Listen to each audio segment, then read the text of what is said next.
disturbance at Acer Plaza? 10-4 dispatcher, verify address. It's Acer Plaza. Repeat, Acer Plaza.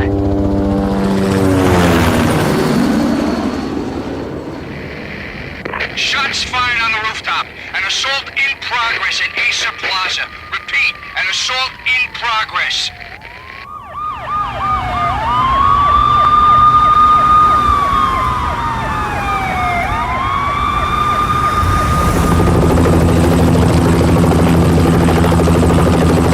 It's a war zone down here.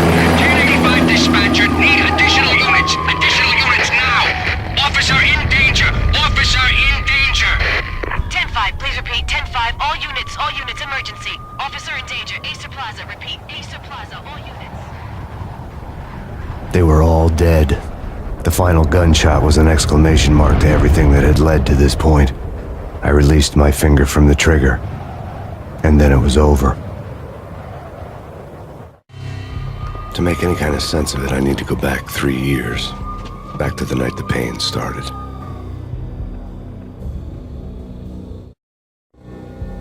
I was still in the force back then. NYPD, Manhattan, Midtown North Precinct, Hell's Kitchen. So when are you coming to work for me, Detective Payne? You'd make me work undercover in some hellhole. Sorry, Alex. Michelle and the baby come first. See? My last smoke. It's bad for the baby. That's you, Max. A regular Boy Scout. See, Alex. Still on for poker Thursday night, right? Like taking candy from a baby. Life was good. Sun setting on a sweet summer's day. Smell of freshly mowed lawns. Sounds of children playing. A house across the river on the Jersey side. Beautiful wife and a baby girl. The American dream come true. Honey, I'm home. But dreams have a nasty habit of going bad when you're not looking. The sun went down with practiced bravado. Twilight crawled across the sky, laden with foreboding.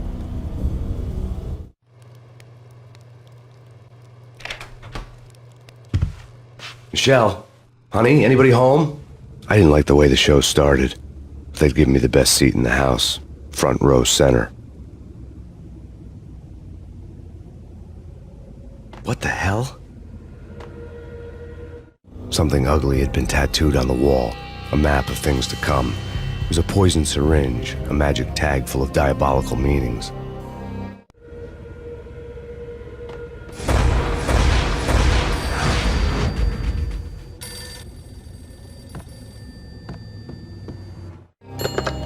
Listen, someone's broken into my house. Call 911. Is this the Payne residence? Yes, someone's broken into my house. They're still here. You have to... Good. I'm afraid I cannot help you. Who is this? Hello?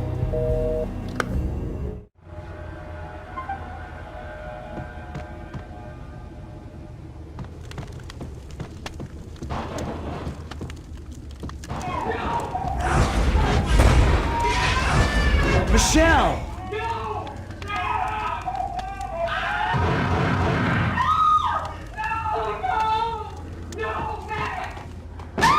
Michelle! Please! It's coming. Freeze! NYPD, drop it! Coming! Lieutenant!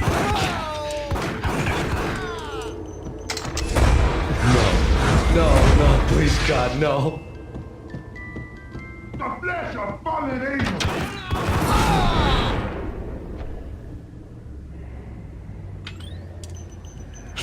No, God, no, please, Michelle. Oh, baby.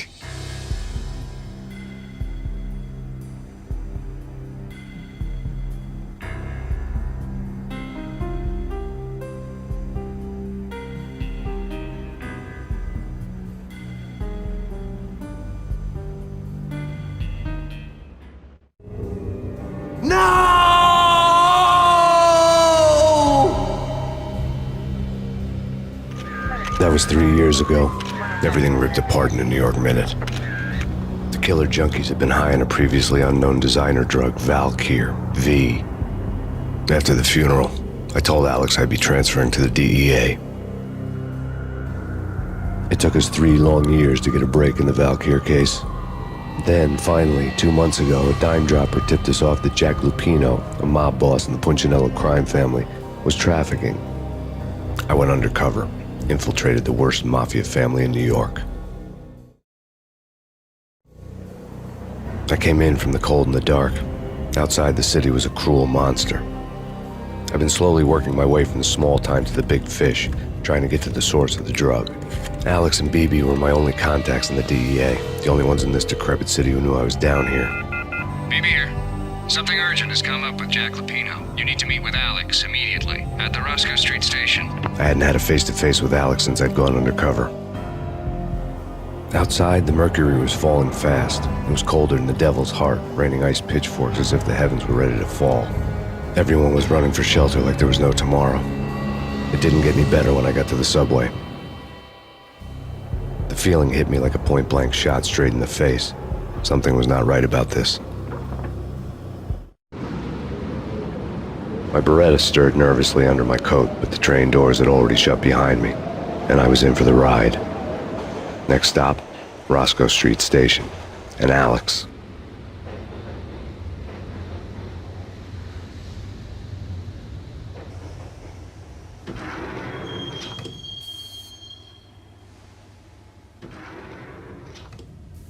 The station was drenched in gloom. Alex was a ghost, nowhere to be seen. I'd have to look for him.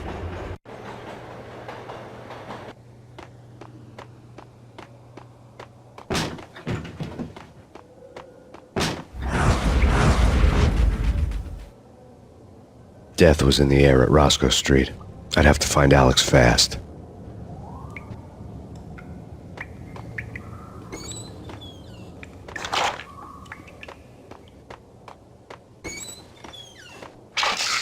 The pills would hold the pain back for a while. Wasn't Jake supposed to take care of this? He and Mickey are having too much. What the?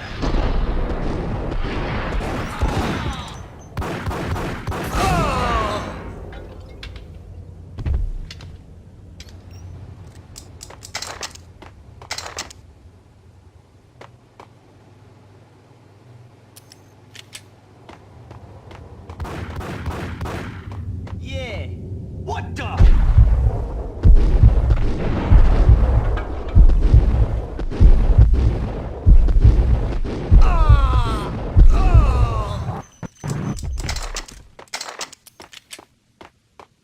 Yo, guys. Yo!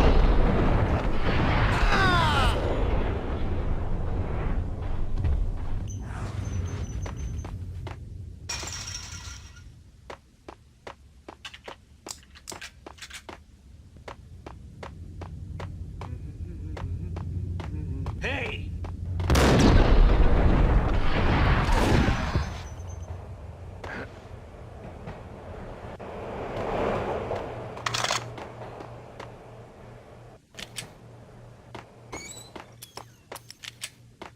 That's bad. That's bad. What the?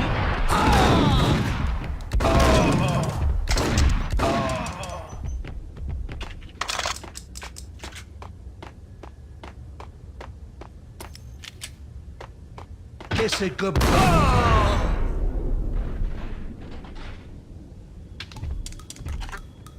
You saved me, man. What's going on here? A massacre. These armed thugs just appeared from nowhere. We need to get help. I can make the call from the control room 1 floor up. Can you take me there? Sure, sounds good. Follow me.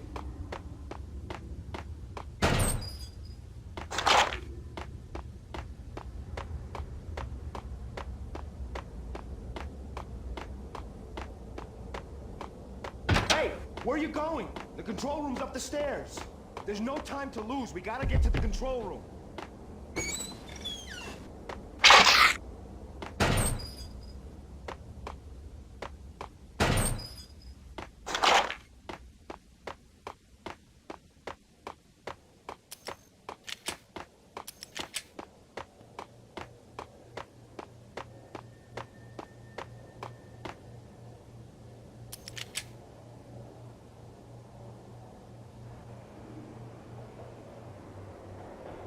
Home free. This way.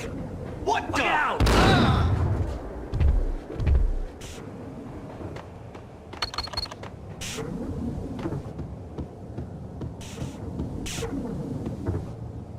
Got him down.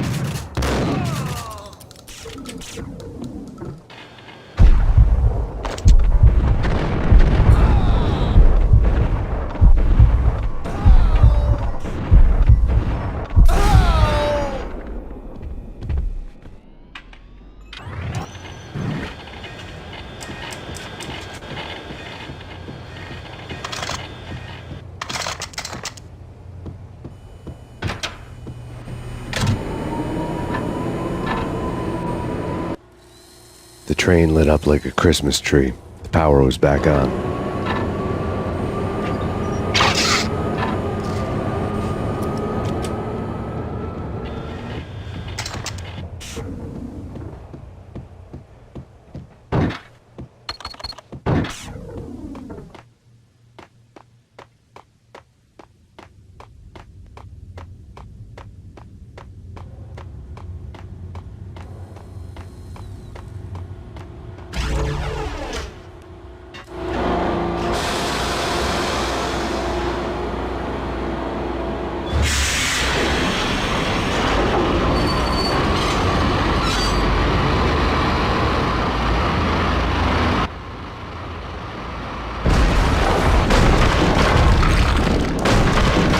So much for being subtle.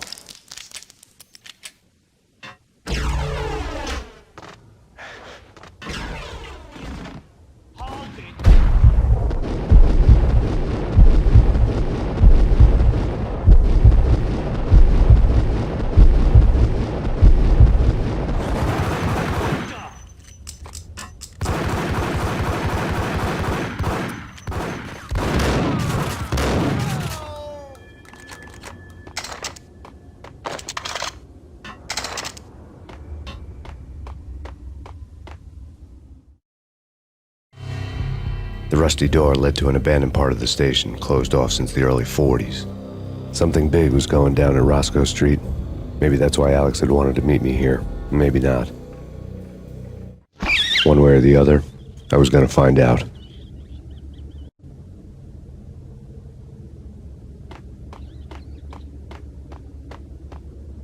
That's big. That's big. What the?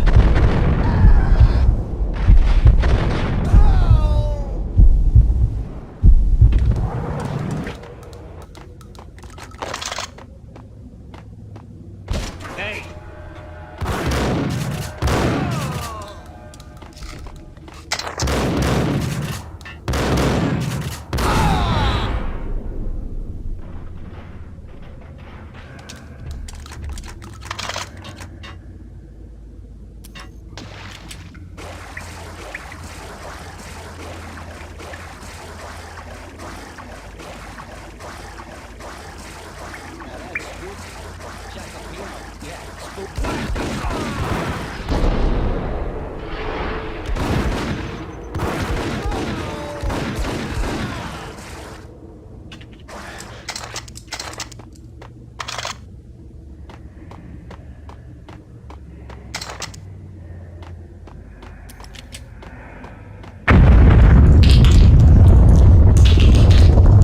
What the hell was that? Hold on here. Give me the detonator. Whack him!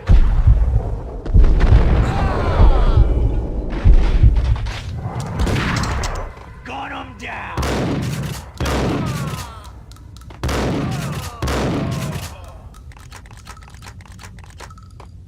The door had been welded shut ages ago and the bomb was missing a detonator.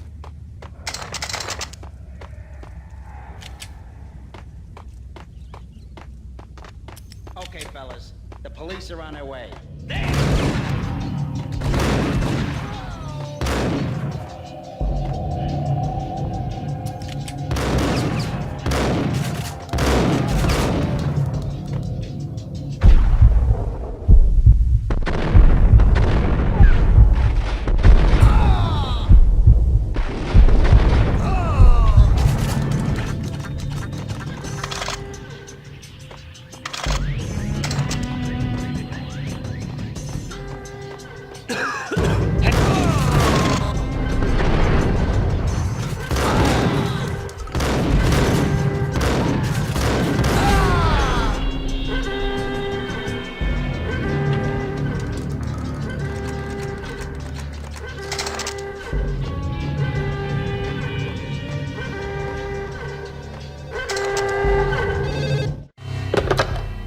now live from the crime scene.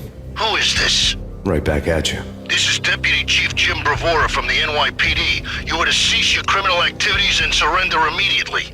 Sure thing, Jim. Me and the boys have been talking and everyone's real sorry. They'll never do it again. Who the hell is this? Being placed at the scene of a bank robbery wouldn't have tipped the odds in my favor.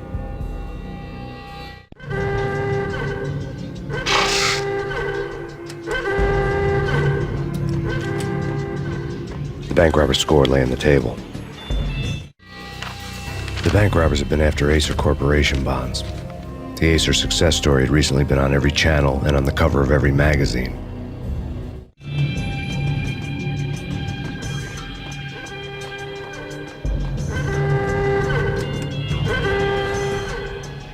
The bank robbers had left their tools on the table. Judging by the detonators, the crooks had bought enough explosives to send Lady Liberty into orbit.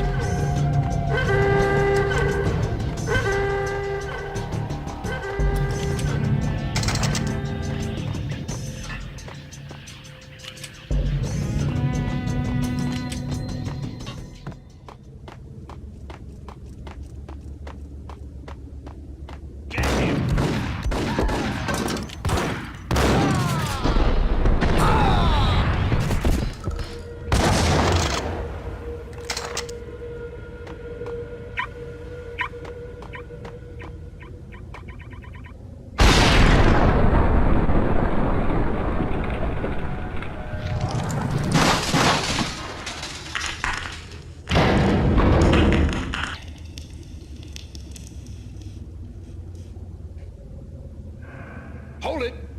Max! Jesus, you almost gave me a heart attack! I nearly shot you! Alex, I'm glad to see you. What the hell's going on? There are more corpses here than at the city morgue! It's an armed robbery, a tunnel job straight to the Roscoe Bank vault through the old station wall. Is this why? This is Lupino's gig? This is Lupino's doing? Lupino's men? Really? You sure know how to pick a place? Can you get through? No, it's locked. We gotta get out of here. If it's Lupino, it's... Alex? Alex! There was nothing I could do. He was dead. I could tell by the empty, accusing stare of his eyes.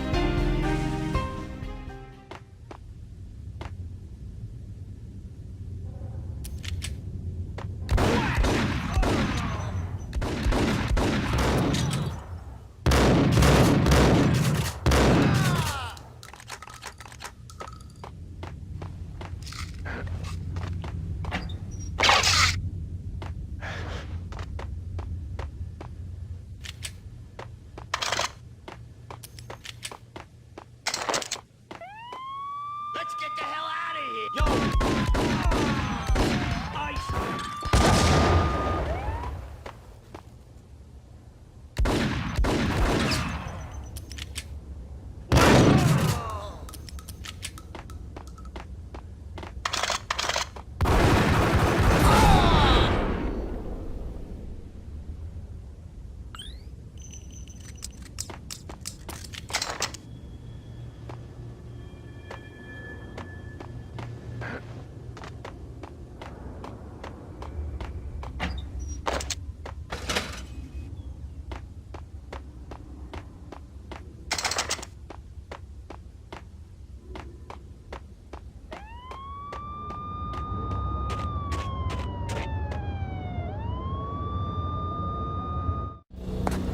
Alex had kept me relatively sane for the past 3 years.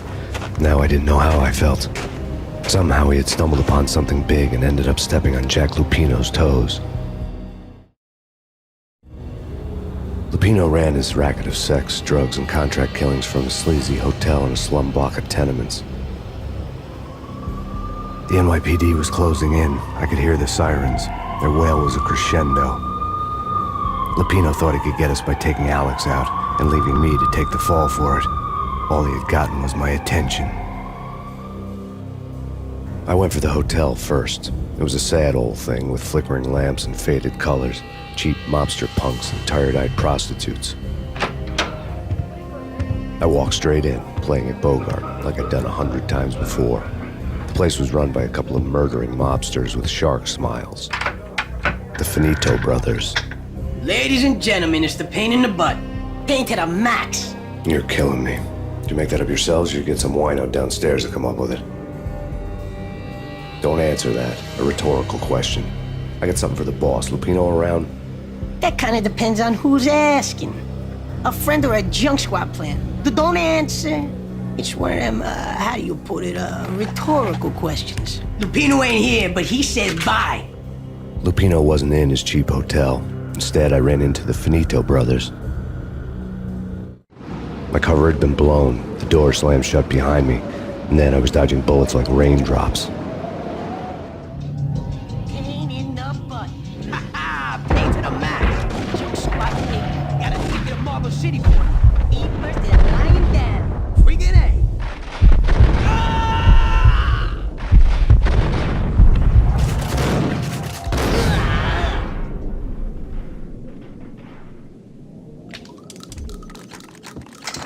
A letter on the desk caught my eye. Bosses!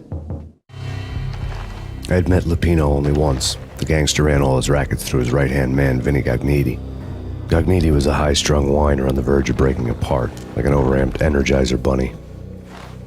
He had the brains to run the business, but he lacked the balls, always falling short, taking his frustration out on underage addicts and call girls. The V deal goes down at your hotel. Jack's exact words, quote, "Vinny, you're in charge of this one," unquote. Rico Muerte's coming to see it through. Anything goes wrong and everybody's gonna get dead. Goes double for you. Treat this guy real good. Anything he wants, you give him. Don't screw this up or you're finito, finitos. A V deal meant added security, locked doors, and lots of nervous thugs with itchy trigger fingers. I'd seen nothing coming in, but that didn't mean it hadn't been there.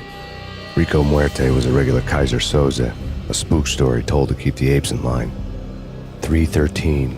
The Finitos had scribbled Muerte's room number on the note's margin. Everything all right? Bosses? Joey? Vigilio? You all right in there? They're not answering. Call the others. Tell them to come quick. Okay, but we can't wait for them. We gotta go in now. Bosses, we're coming in.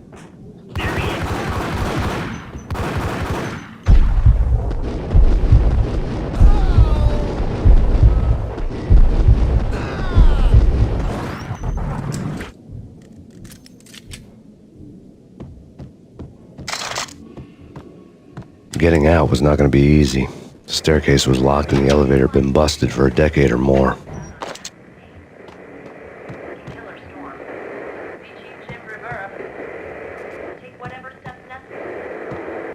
In his press conference today, the mayor stated that Valkyr represents a clear danger to New York and called for drastic actions to eliminate the problem. On today's top story, the Valkyr crisis worsens with the murder of DEA Special Agent Alex Balder.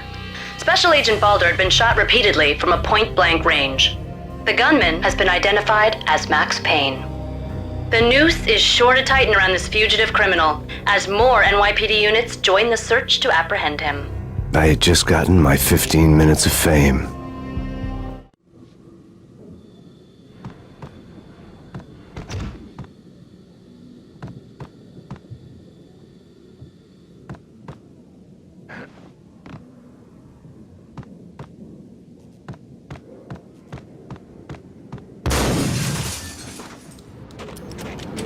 Yeah, something's wrong with the bosses. Payne's there and they're not answering. Let's go already. Payne's gonna... What the hell?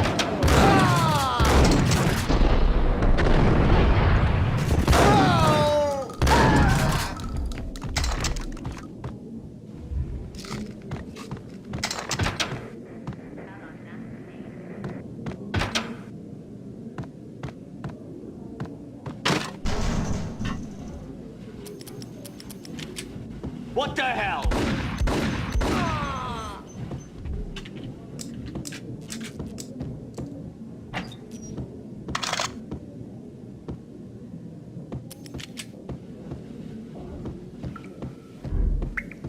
Previously on Lords and Ladies. Lady Amelia, Marquis Valentine asks for Hey! audience. Thank you, Lawrence. My lord. And now, an all-new episode of Lords and Ladies, brought to you in part by Acer Corporation.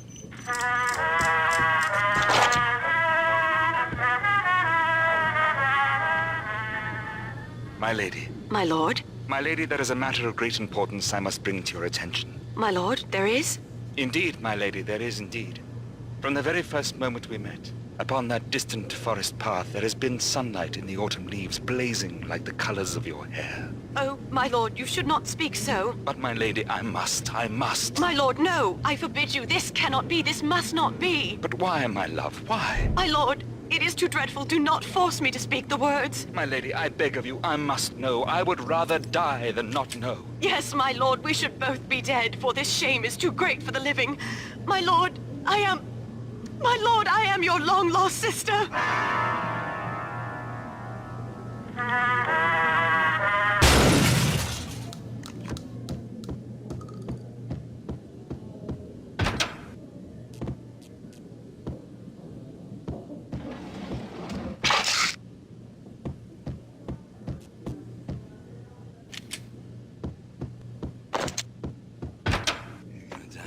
V-head junkies could go off without a warning. I had to be careful.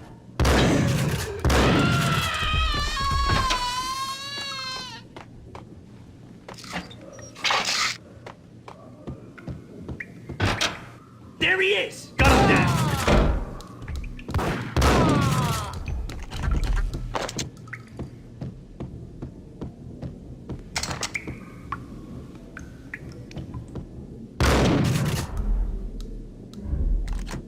Piece of crap!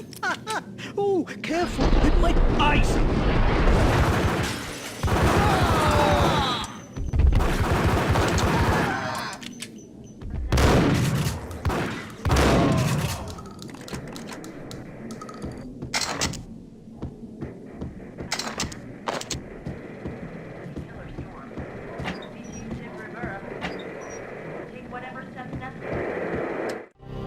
Tonight, the city's fight against the nightmare drug Valkyr took a turn for the worse as DEA Special Agent Alex Balder was found brutally slain at the Roscoe Street subway station.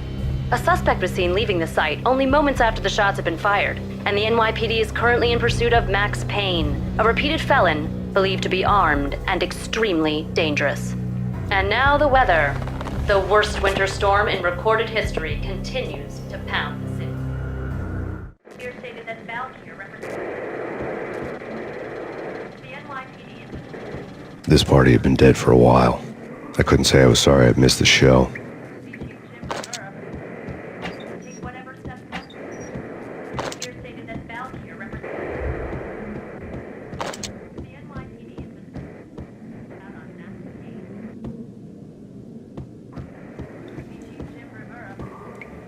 I think I died.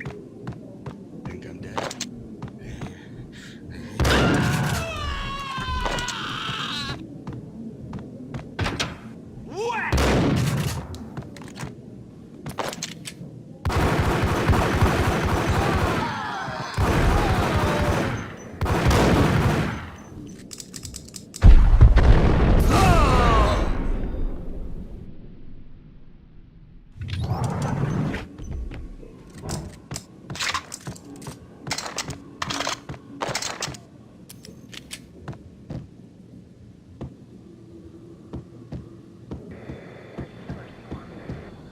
I'd found Muerte's room.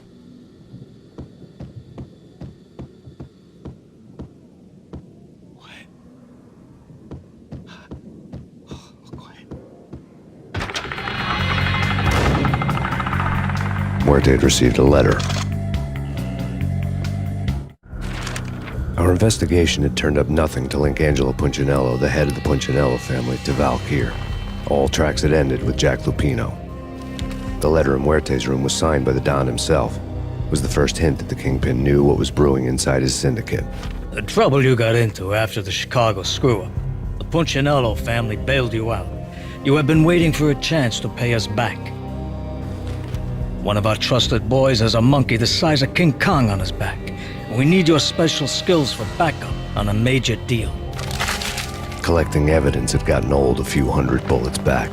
I was already so far past the point of no return I couldn't even remember what it looked like when I had passed it.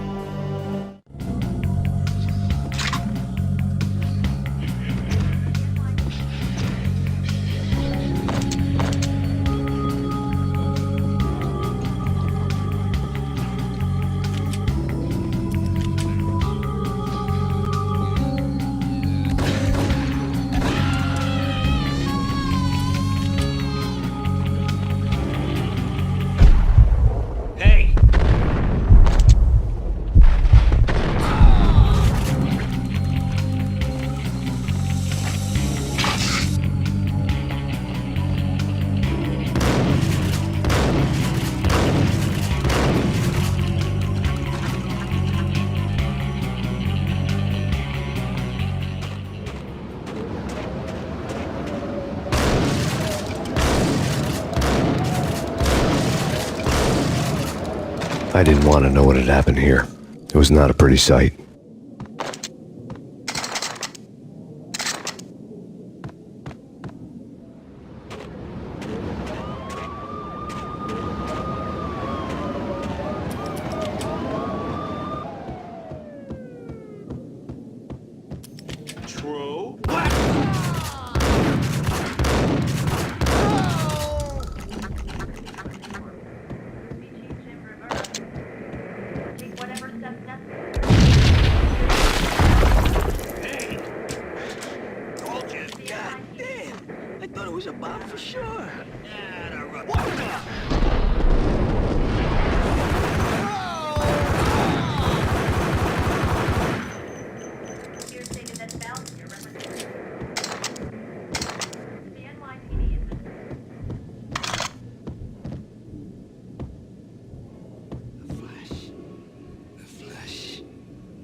The hooker had left her diary on the table.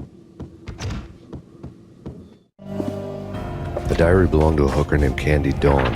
The read would have made a vice cop blush. Had talks with the mystery hag over the phone again. Sent her the latest One-Eyed Alfred tape. As long as the hag keeps paying for the tapes, the old man could come every day for all I care. She had a nice sideline, making secret X-rated flicks of her clients and selling them to the highest bidder. It would get her killed if her V-fix for the day didn't do it first.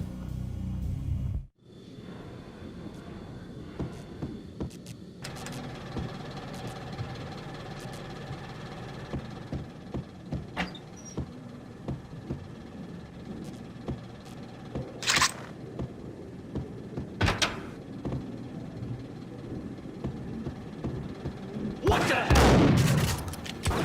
Tim, go get him. No, wait, you go get him. You go and get him.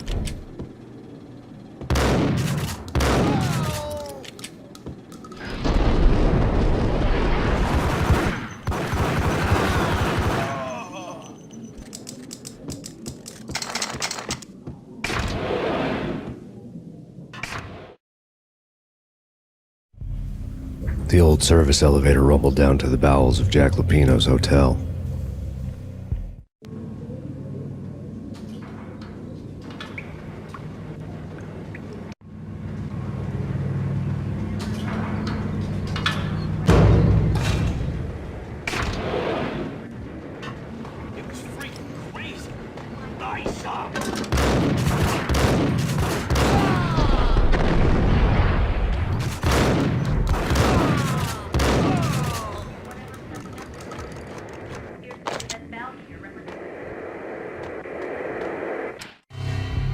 A winter storm warning is in effect in the whole tri-state area, as both freezing rain and heavy snowfall continue. Many roadways are already closed, and people are advised to stay indoors. The severe blizzard has ravaged New York for 3 days now, with no end in sight. We'd been snowed from the start in the Valkyr case. The forecast said there was plenty more where that had come from. But the snowbound city was on my side. Less chance of innocent bystanders getting caught in the crossfire.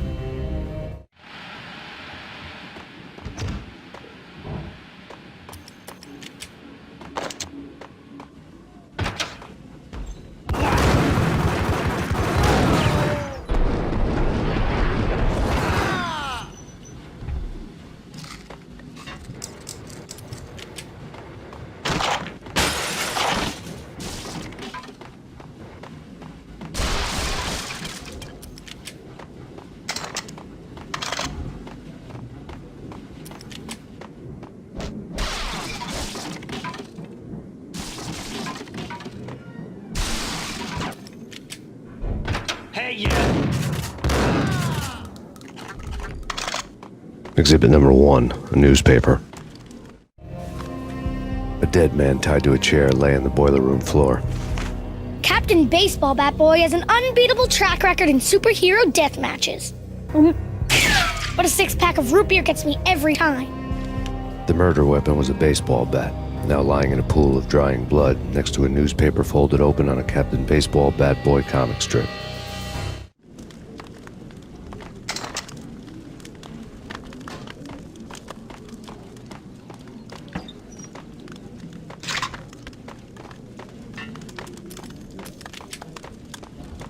Take vampire movies. Why are they always set in L.A. or Mexico? They can't even get into the black.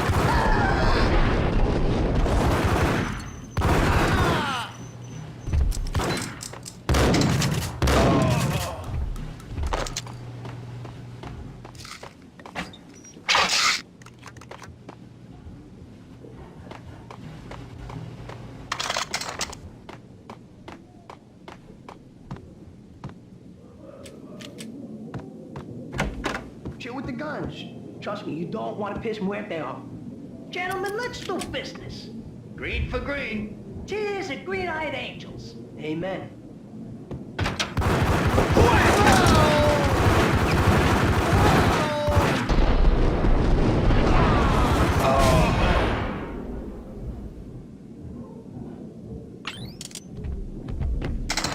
A lifetime ago, this would have gone down as a narcotics arrest.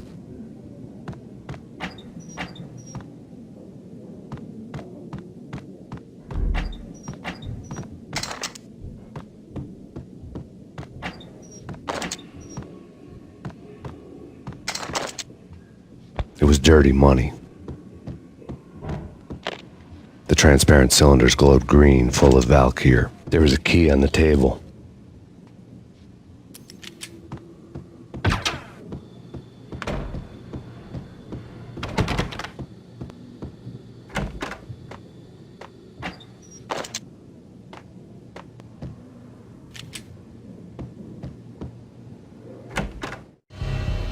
Two mad dog killers, ready to murder each other. They step into the next room, and I'm thinking, now they're gonna do it. But no. They sit down in front of a TV and solve their differences with a kung fu fighting video game. I tell you, Candy, I was so depressed, I strangled them both with the video game cables. Oh, Rico, you're so bad. I am, ain't I? Rico Muerte, big-time hustler. Who the hell? It's that cop. Muerte went for his gun.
The antique switchboard was still in use. There was an old telephone switchboard in the back room of the reception area, the kind that made phone tapping child's play. It wasn't hard to picture a fat pimp sweating with headphones on, listening to his hookers talk dirty and fake orgasms over a web of party lines, the blood veins of New York. Right now, there was a different set of moans and groans going on. Boss, Corneli, this is Max Payne. He came, started capping us. He killed... Are you freaking kidding me? He's just one lousy cop. You better be freaking kidding me. Whack him. What's the freaking problem? Hello? Answer me. Hello? The word was out. A deadly virus released into the city's corrupt circulatory system.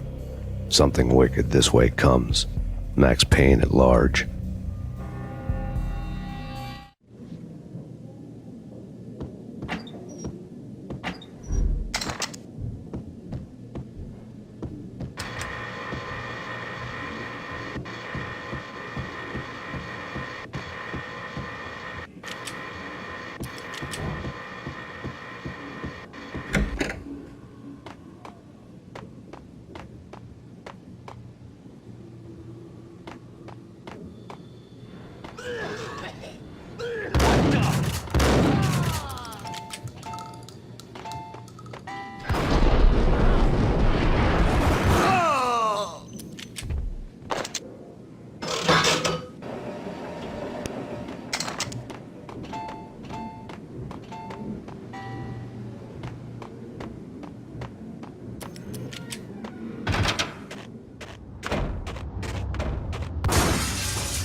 turn around, walk away, blow town. That would have been the smart thing to do. Guess I wasn't that smart. Lupino's tenement buildings were a seedy hangout for all kinds of sleaze. A liquor store, a pawn shop, a laundromat full of mobster bookies and loan sharks. The list went on. The how and why of it was a mystery to me, but they knew I was a cop. They knew I was coming, and they were going to get real trigger happy about it. I got to see Lupino's hangout all lit up. A bomb went off, turning snow into liquid gold. A pillar of fire lifted the remains of a car straight up into the air. The flames were highlighted on the hood of a black Mercedes-Benz as it coasted down the street real slow, as if the driver didn't have a worry in the world. I got a good look at the man riding shotgun. It was Vladimir, the head of the local Russian mob, the fly in Don Punchinello's suit. The ringing in my ears was the sound of a mob war being waged.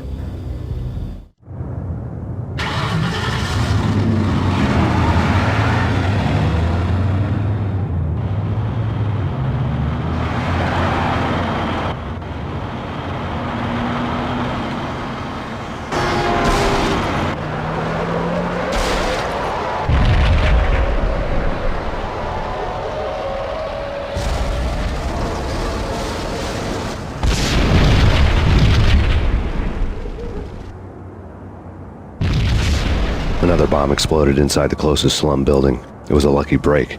The goons inside were spooked, but luck always came with a price tag. More bombs could still be ticking inside, and the cops would already be on their way. Jack Lupino's suite was on the top floor. At least it used to be, before the explosive makeover.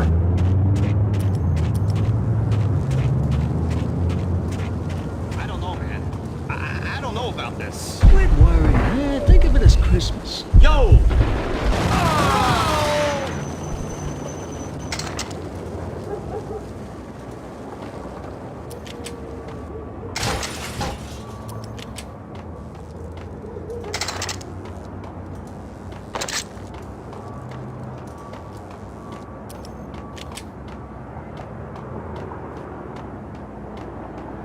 The headlines were a depressing read. The headlines were screaming bloody murder. The storm was a screaming duet with the approaching prowl car sirens. It was all a scream when you were down for the count and wanted for murder.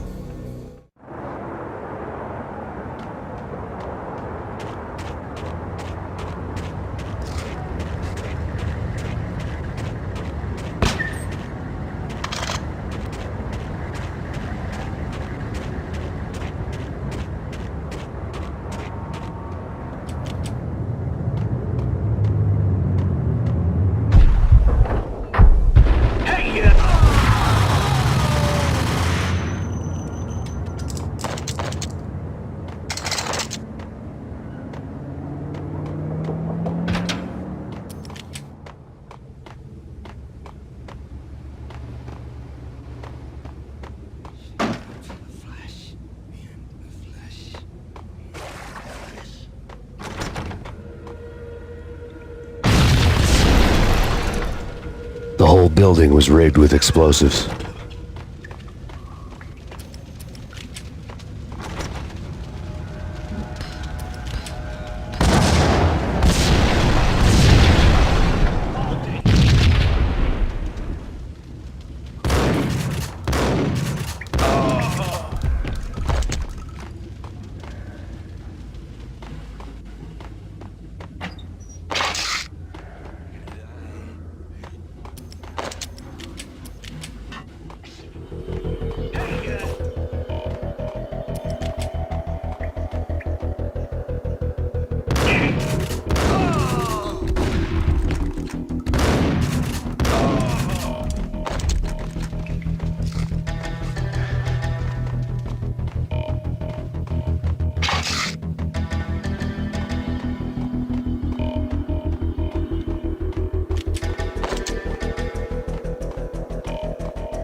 A beaten-up phone in the entrance hall was ringing. It could have been just a junkie in need of a fix, but it turned out to be something more sinister than that. Am I speaking to Mr. Payne? Who wants to know? My name is Alfred Woden.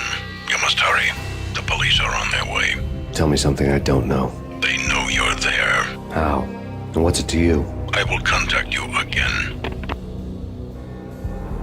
The cops arrived, sirens singing in the off-key harmony of a manic-depressive choir. I had a few minutes while the SWAT team would go through the usual routine. By the time they busted in, I needed to be long gone.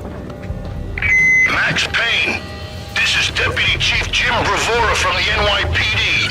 Drop your weapons and come out with your hands above your head.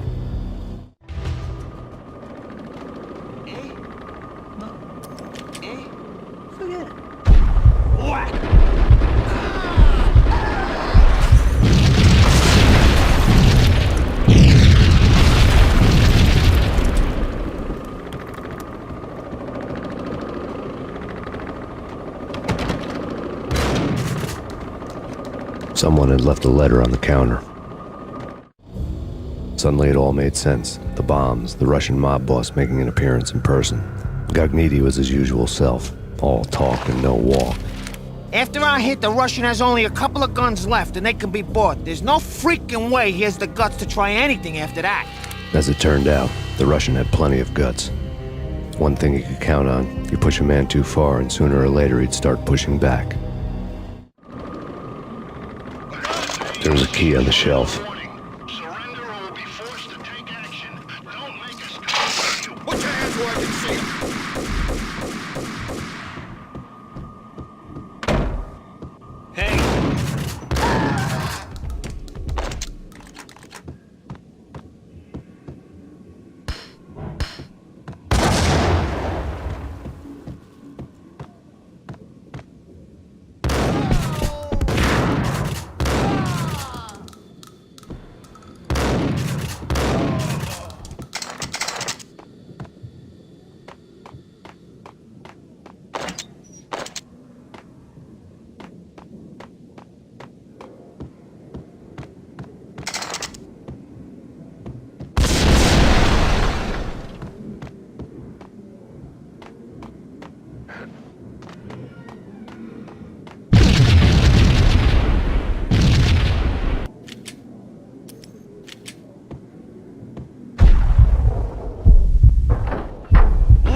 The bombs had destroyed all the stairs up to Lupino's office. The alternate route led there by way of adjoining rooftops.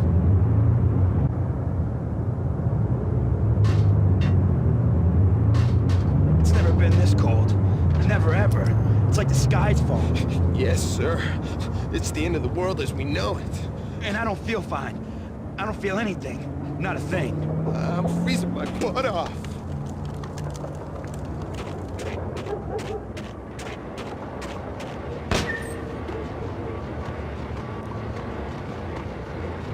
To get to the roof, I'd need to get to the elevator through the locked door up ahead. Pizza delivery. Never seen you before. Buzz off, Joker.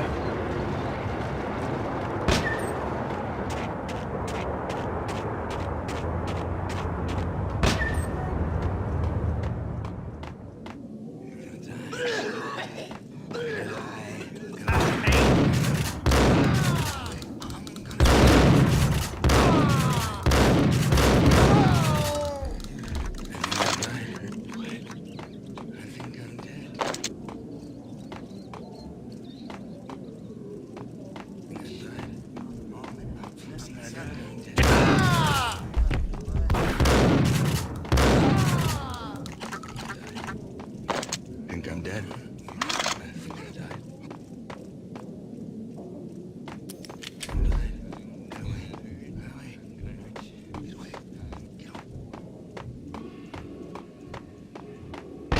No, don't shoot! You know the clowns at the laundry? Me? No. You're no good to me then. What? No, the laundry, yeah. I know him, yeah. Get me in there. Okay.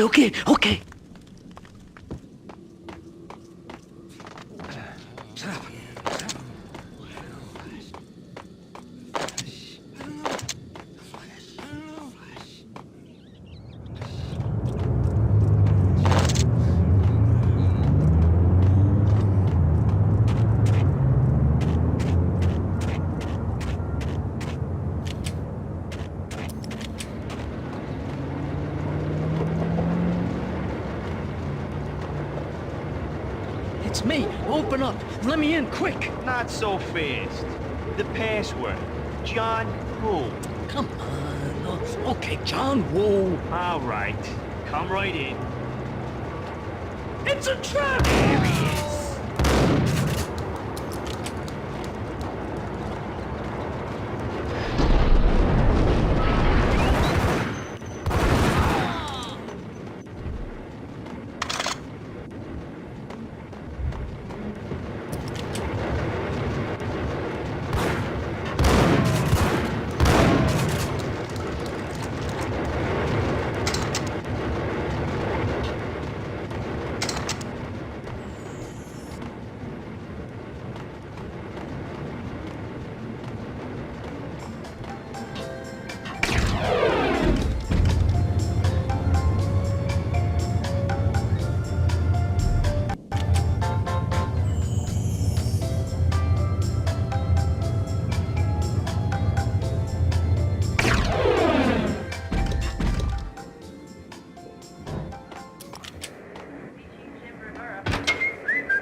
New York City is in crisis tonight, with reports of Valkyr-related gang war in the streets of the Bronx. Apparently, Max Payne, wanted for questioning in connection with the slaying of a DEA special agent earlier tonight, is waging a one-man war against his former partners in crime. Among the listed casualties so far are notorious mafia members Joey and Virgilio Finito, as well as Rico Muerte, himself a fugitive from the law, and a suspect for several murders in the Chicago area. The NYPD has been placed on full alert. A citywide APB has been put out on Max Payne. Deputy Chief Jim Bravura has promised to take whatever steps necessary to bring him to justice. What those steps may be remains to be seen. For NYCNN TV News, this is Kira Silver.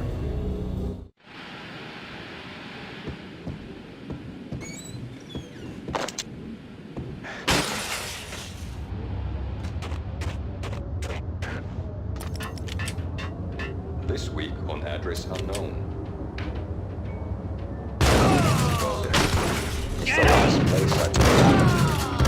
That's where I was in Only, it's not me talking to that pink flamingo, but someone who looks the part down to the finest detail.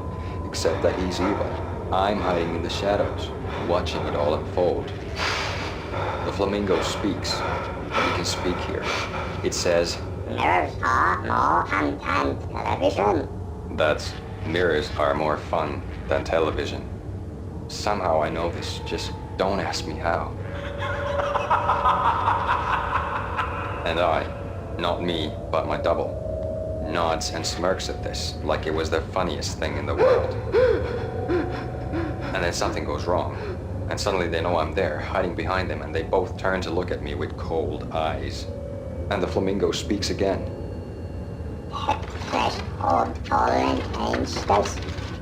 I have no idea what that means.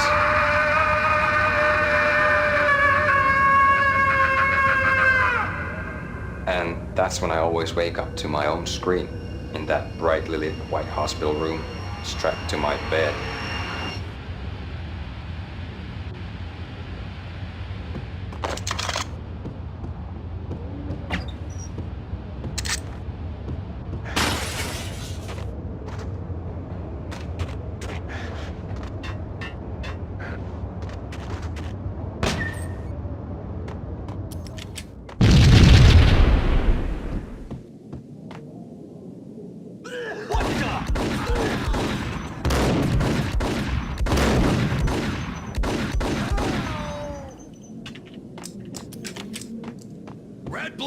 green? It's always red or blue in the movies. So, green? No, not the green.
What the hell are you standing around here for? They're bombing us. What are you doing? You're doing nothing. What are you doing? This is war. Freaking war.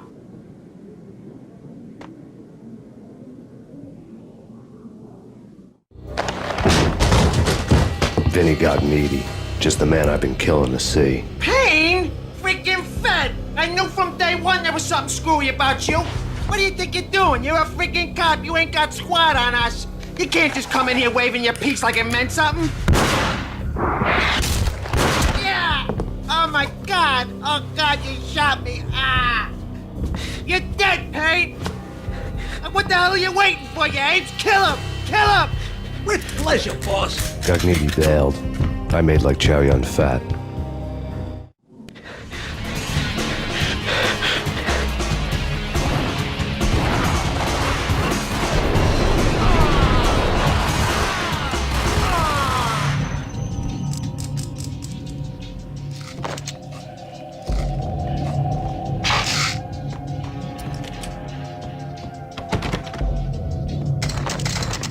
A crumpled letter lay on Gognitti's desk. The letter was addressed to Don Punchinello, but Vinny had never had the nerve to finish it. Jack's gone voodoo. Just the other night, he shot Dino because he wanted to see what his brains looked like splattered on the wall. He's a freaking mad dog. We're running out of men and business fast. Gognitti had been living in mortal fear of his boss. Jack Lupino was a psycho.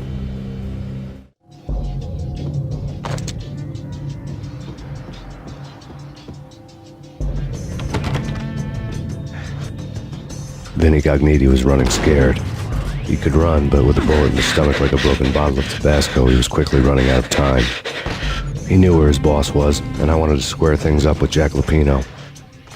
Gognitti would be moving fast. I don't know about angels, but it's fear that gives men wings.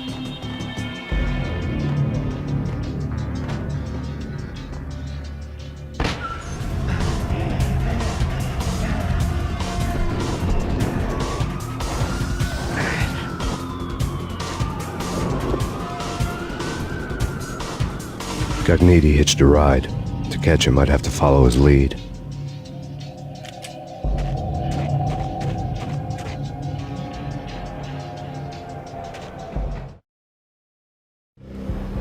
This was my second train ride of the night. The way it started didn't promise anything better than the last one.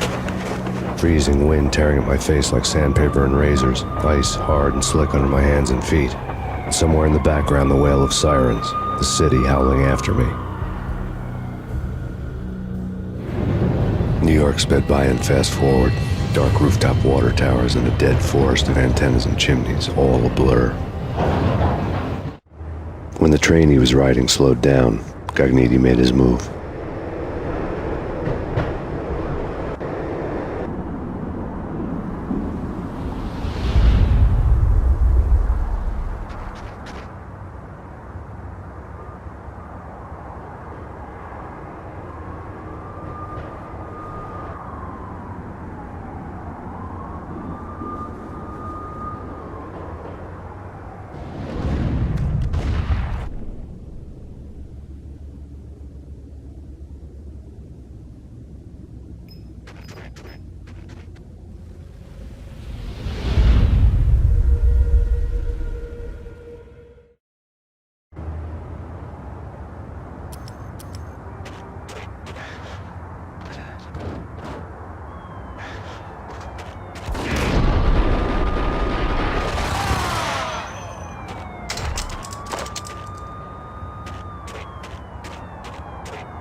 It's Payne! He's coming down the stairs! Shoot the bastard! Okay, boss, you got it. No problem.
What the hell?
Max Payne has nowhere left to go. We are very close to capturing him. You'll get a full statement then. Right now, I've got better things to do, ma'am.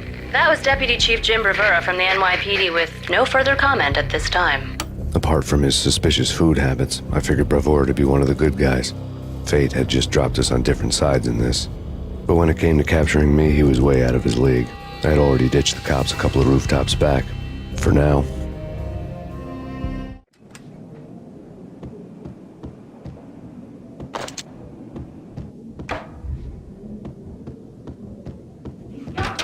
I can hear him. Ready? Point it at the door. Okay, this is it. Any moment now, Payne's gonna bust through that door with murder in his eye. It's either him or us. I, for one, am gonna pump the SOB so full of lead, they'll need a forklift to carry the coffin to the grave.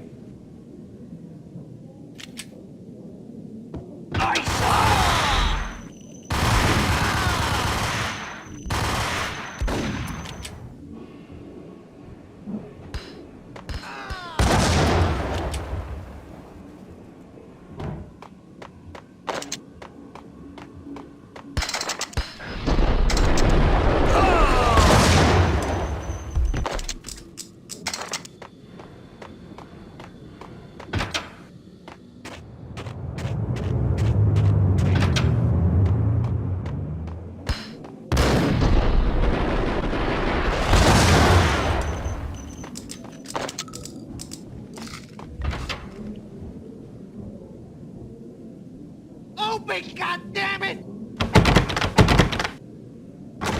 Payne! I'll kill you, you lousy freaking cop!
Gagniti ran out of steam in a dead-end alley with steam boiling out of the sewer grates like all the fires of hell were burning high beneath us.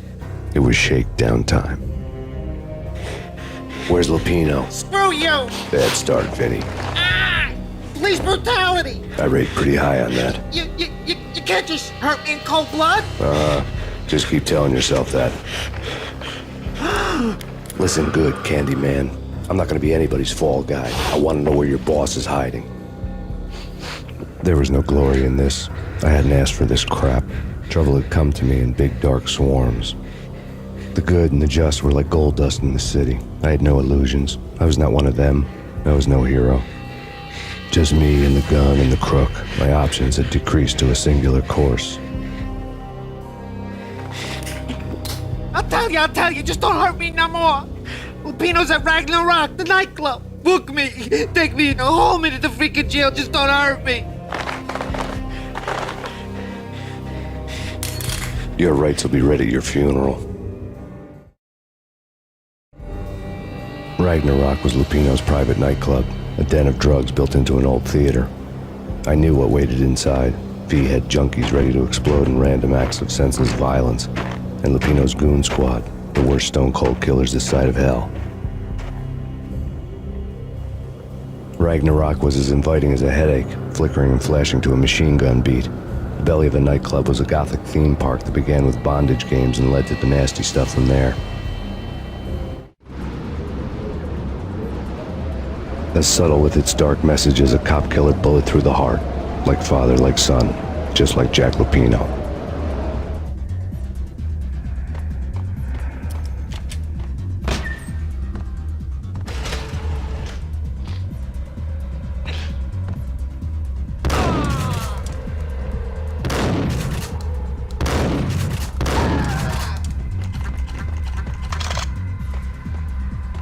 The book had never been a bestseller.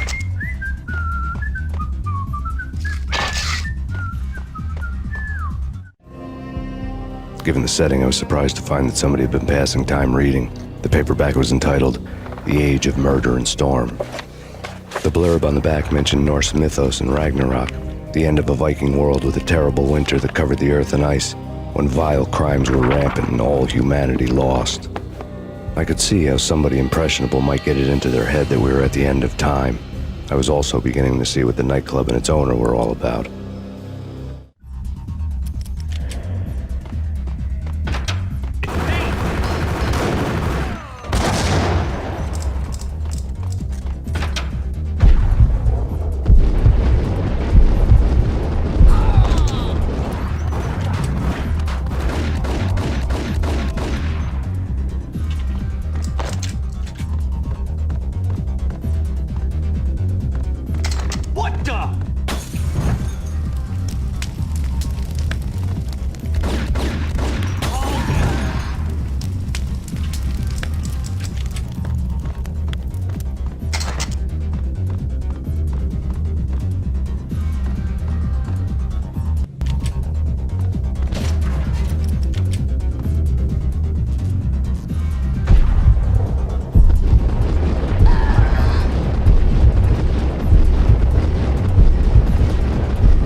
books on the occult had been piled on the table.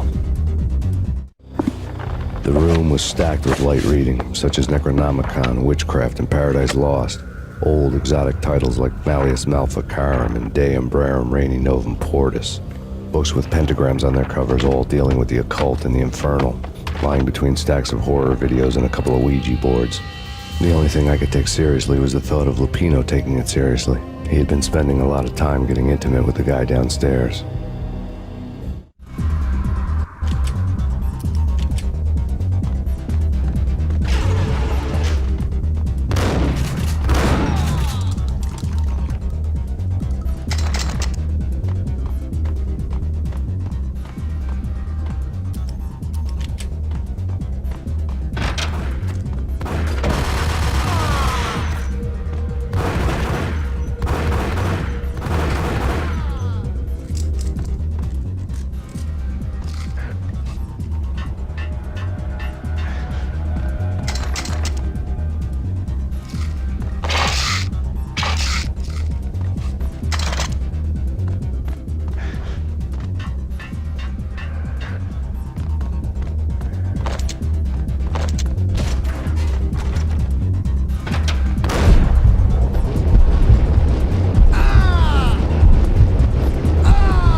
Hey, yeah.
The backstage area led to Lupino's inner sanctum.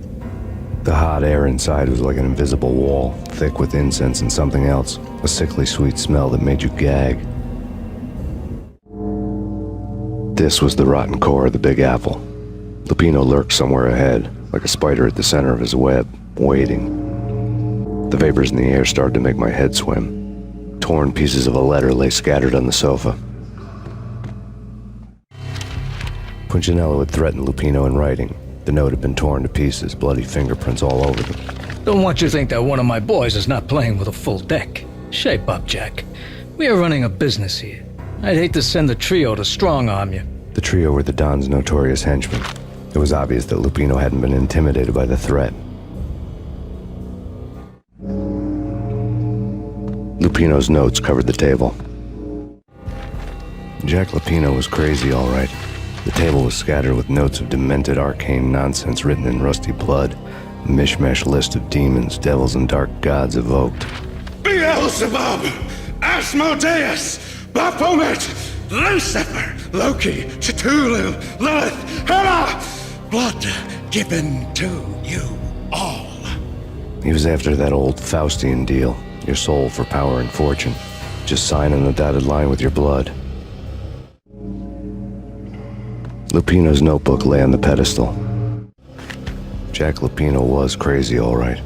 Mythic wolves, let loose to devour the sun and the moon. Lupino is the wolf. I'm Mr. Beast, the big bad Fenris wolf. I'm the end of the world man, wearing the flesh of fallen angels. After Y2K, the end of the world had become a cliché. But who was I to talk? A brooding underdog avenger alone against an empire of evil, out to right a grave injustice. Everything was subjective. There were only personal apocalypses. Nothing is a cliché when it's happening to you. The flesh of fallen angels! Come to me all! Astaroth, Beelzebub, Asmodeus, Baphomet, Lucifer, Loki, Satan, Cthulhu, Lilith, Hela! Blood to you all! Secret. Of reality. I've seen it. The corruption of flesh. Oh! I'm the wolf, yeah! I am the wolf! It's close. It's coming. You have come. A witness to the end of time. It's now! I will rise to her side! I don't need the words! I'm beyond the words!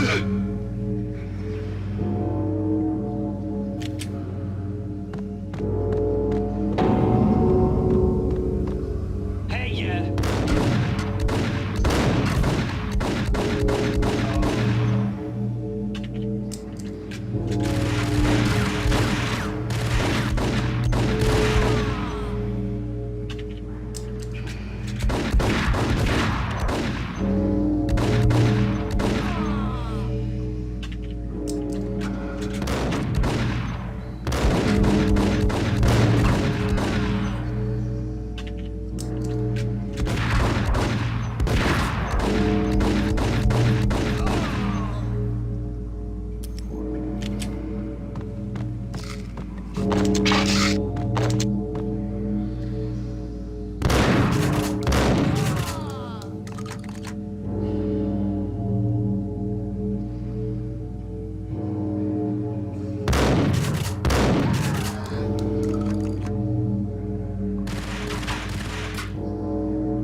I had known there'd have to be a catch in it somewhere, and this one was the Empire State Building of catches.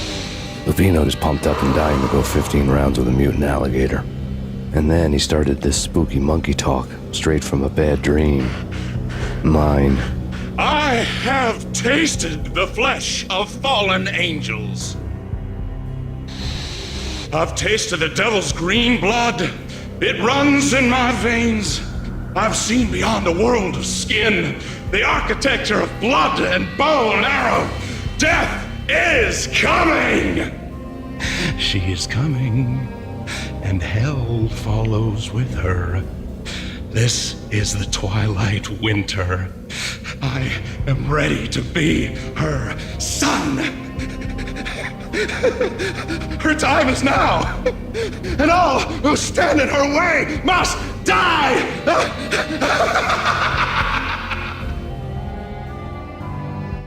Die! You'll die! You'll die! Now! All die!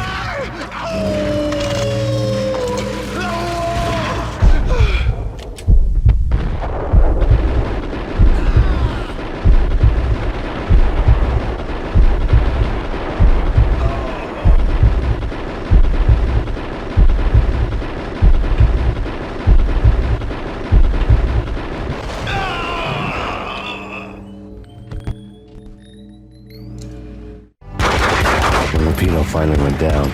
I wanted to make real sure he'd stay that way. V was a bad monster. Turned them into friggin' zombie demons from outer space. I think he's dead already. Huh? And that's when it happened. But dead or not, you've got the wrong guy. In stepped this knockout femme fatale holding a gun to my face. I returned the favor. Lisa Punchinello. Lisa Punchinello was the Don's wife. Mona Sachs. Lisa's evil twin. Your safety's off, evil twin. You might hurt someone with that gun of yours.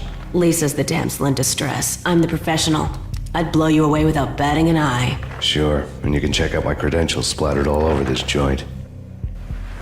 Jack couldn't have framed you. Not the state he was in. We're after the same slime bag. Angelo Punchinello's the one who murdered your friend and framed you with it. You know this for a fact? I've got my sources. I don't have a clue these days. I just shoot them as they come. Who put a contract on the Archfiend? This one's mine. I hate the guts of that sadistic wife-beater. Why not pool our bullets for this one? I thought you'd never ask. My finger was starting to twitch. How do you like your whiskey? I'm easy, as long as you don't try to slip me a Mickey. You're a real angel, Max. It was good stuff. Tasted sweet as honey going down.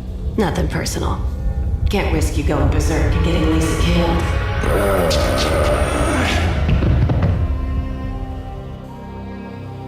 The nightmare was always the same. Violent shapes moving in darkness, old and ugly. The killer's mad laughter was a riddle filled with wicked innuendo.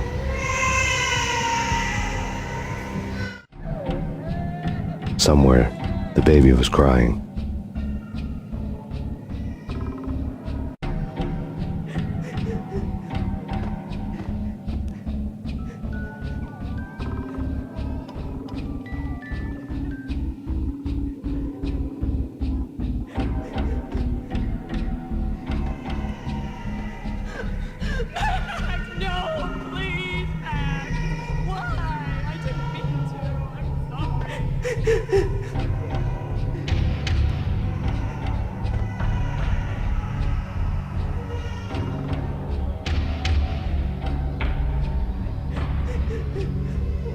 Should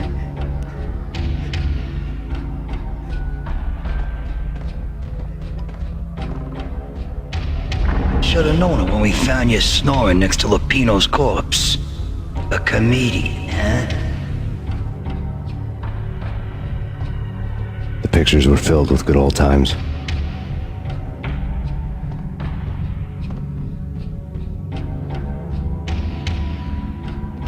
Michelle looked at me from the photo.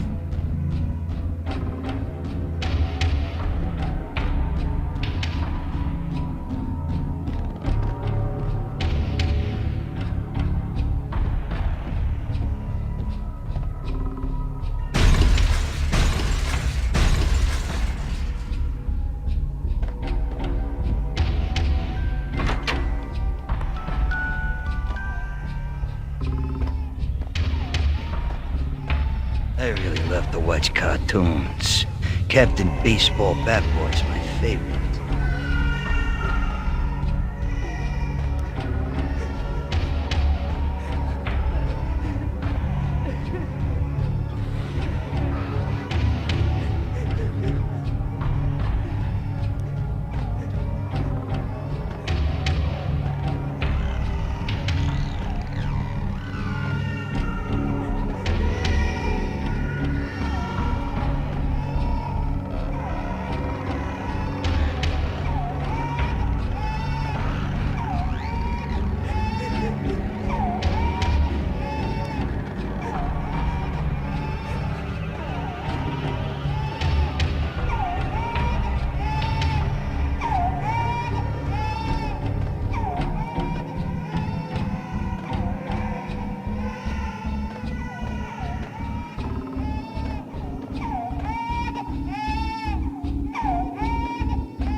No, please God, no.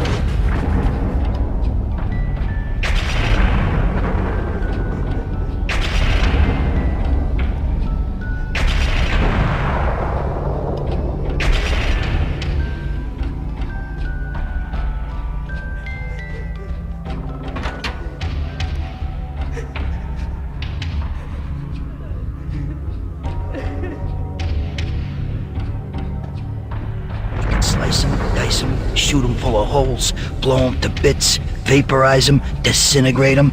No matter what you do, they'll still be back, good as new.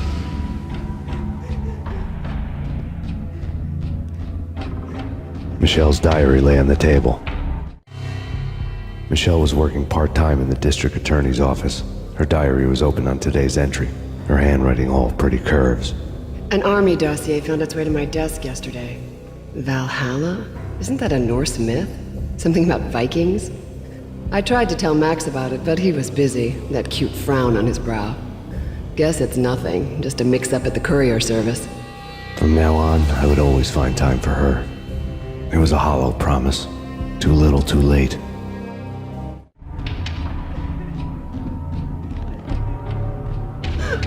Max, no, please, Max. Why? I didn't mean to. I'm sorry.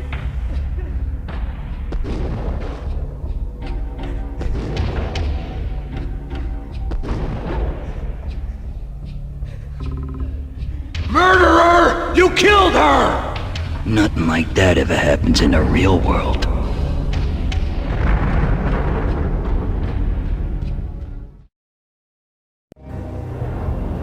I woke up in a bad dream. My head felt 2 sizes too small for my brain. Max Payne. I envy your name. And the killer was smiling. Pleased to meet you. I'm Frankie the Bat Niagara. Niagara, as in you cry a lot? He had a baseball bat and I was tied to a chair. Pissing him off was the smart thing to do.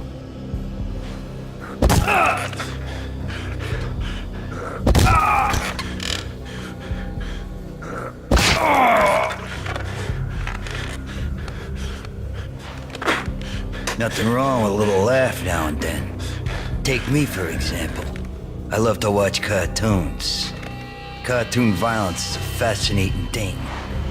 Let's take a break. I need to take a leak and maybe grab a cold one at the bar. Don't worry. I'll be back to finish this off. And then, it's checkout time. You play, you pay, you bastard. He swaggered out, and the door clanged shut behind him, locks clicking into place. Everyone makes mistakes. Mine hadn't been to crack jokes about the goon with the bat. He'd have cracked my skull regardless. It hadn't even been to trust a girl with a gun. I had blindly gone after the first bad guy on my hit list when I should have been aiming further up the ladder, at the head of the Punchinello family. I couldn't bring myself to be pissed at Mona. Guess I had a soft spot for a pretty face.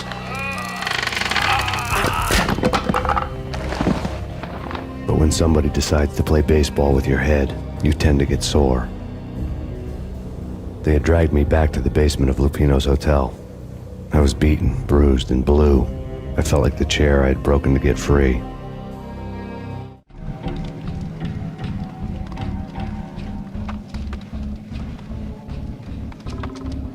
All I had was Niagara's bat, sticky with my own blood.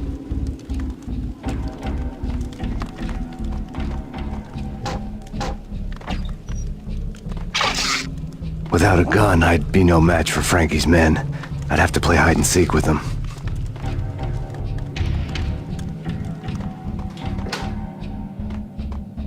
It's Frankie's turf. We'll take. What the?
Another newspaper caption for a murder scene.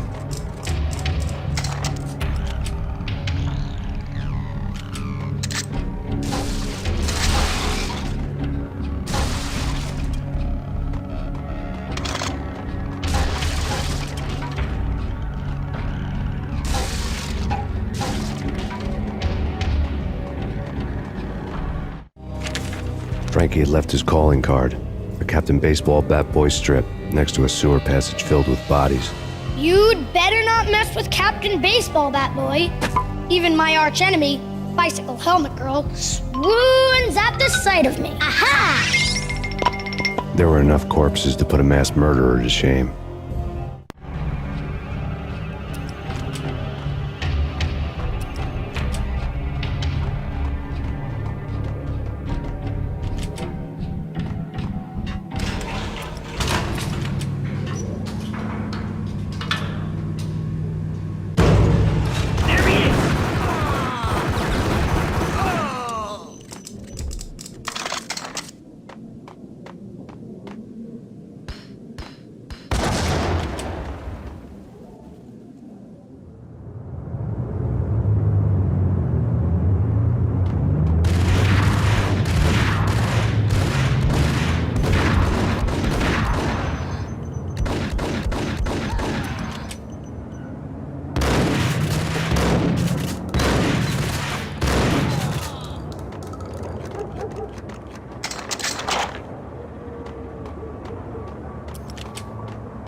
Things were fast going from bad to worse.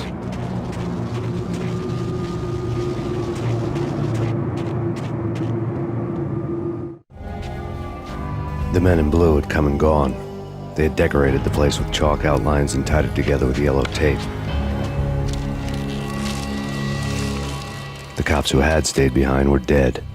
Frankie, his boys, and I had the place all for ourselves.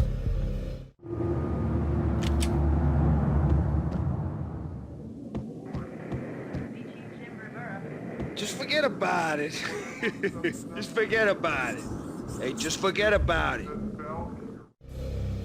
That crazy witch, you should have heard her. She was a real scream when the boys caught her trying to cap the Don. Oh, that's freaking bad. To the trio? That's even worse than what Frankie's doing to that poor bastard downstairs. She's gonna take a long time to die. The mobster muscle on the phone was talking about Mona. Punchinello's trio were nothing but bad news. It's Payne!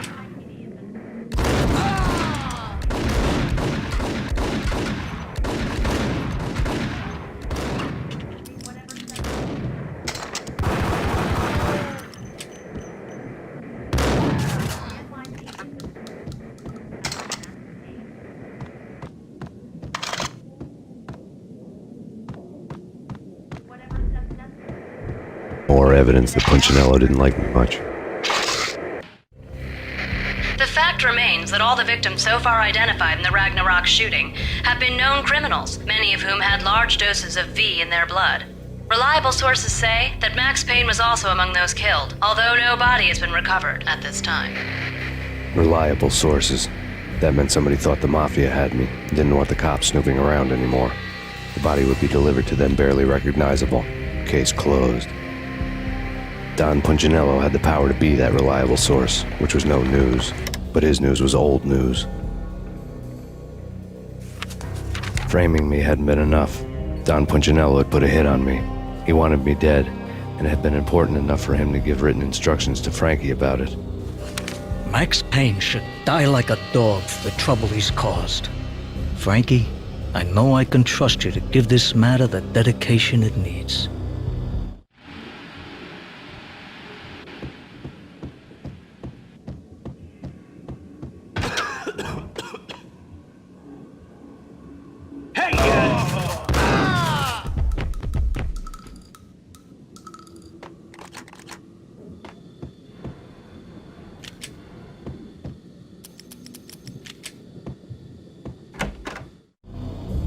The hotel bar was fast developing quite a history. True to his words, Frankie was there, having a beer. Jesus Christ. How the hell did you get loose? Got bored waiting. Thought, what the hell, we could just as well finish this here.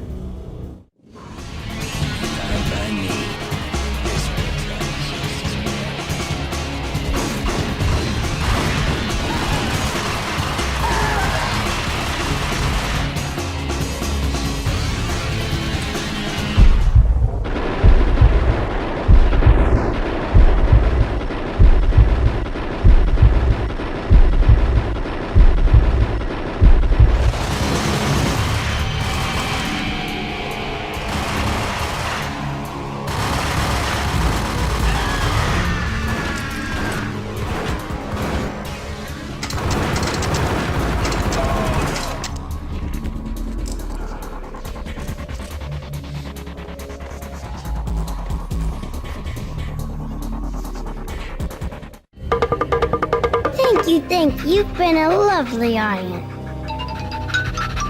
Had enough? I don't play with girls anyway. Unfair! I spotted the tail as soon as I left the hotel. A big black Mercedes. I'd seen the car before. That time it had heralded impressive explosions. Vladimir was back. Bang. You're dead, Max Payne. I might have laughed if I remembered how. What's this supposed to be? Cops and robbers? Look, you want something with me? Get in line. Peace, man. Relax. You know you are a real news item. Armed and dangerous. I am going to make you an offer you can't refuse. I've always wanted to say that. It's a bum rap. I've been framed. That's a moot point.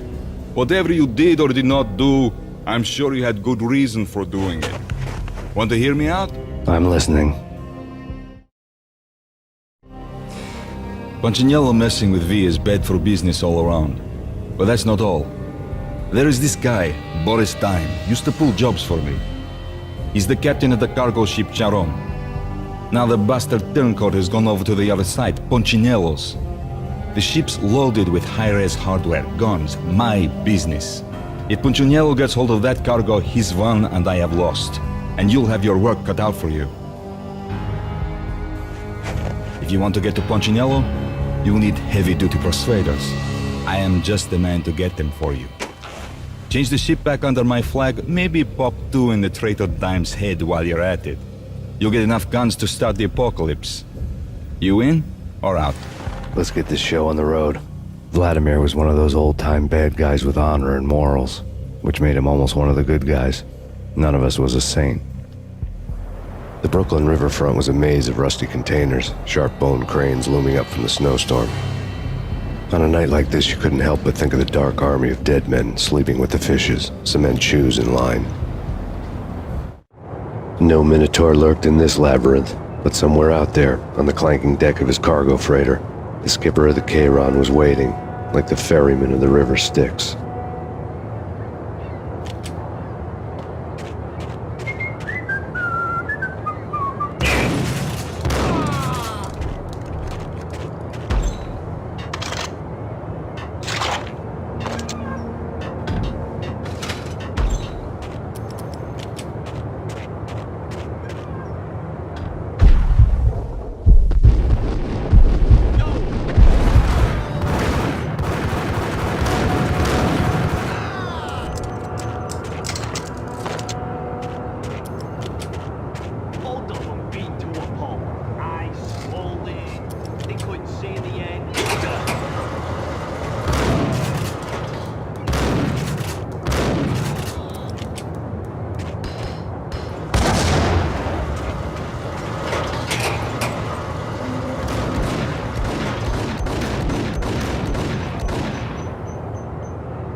what matters, Payne. I doubted the letter was a receipt.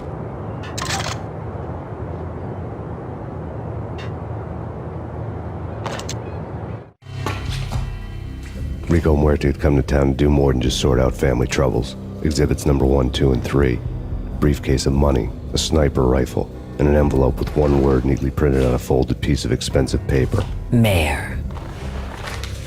It didn't sound like a mafia contract at all. It was too cold and too to the point.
What the hell?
I had found Boris Dime's ship.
Rust had crept over the sides of the cargo steamer a long time ago. Boris Dime would be on board. I'd have to smoke half of his crew to even get near the gangplank. The guns were probably being kept in the hold, buried amidst the rats and oily water.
Angie, tell me, how much did Dime cost you?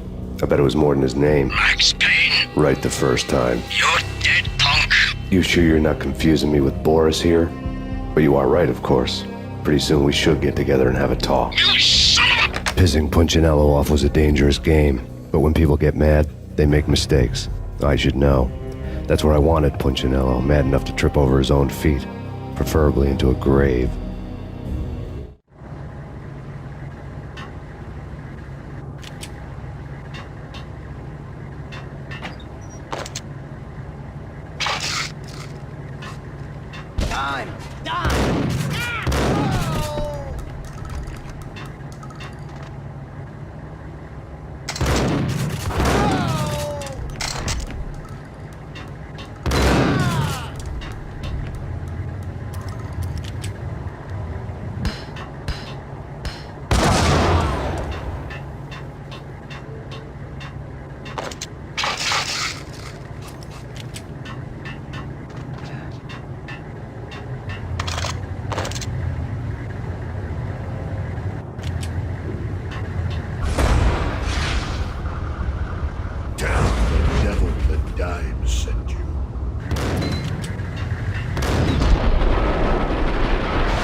says different is calling me a liar. Glad of you here. Collect all the guns and ammo you want. Meet me on the bridge afterwards.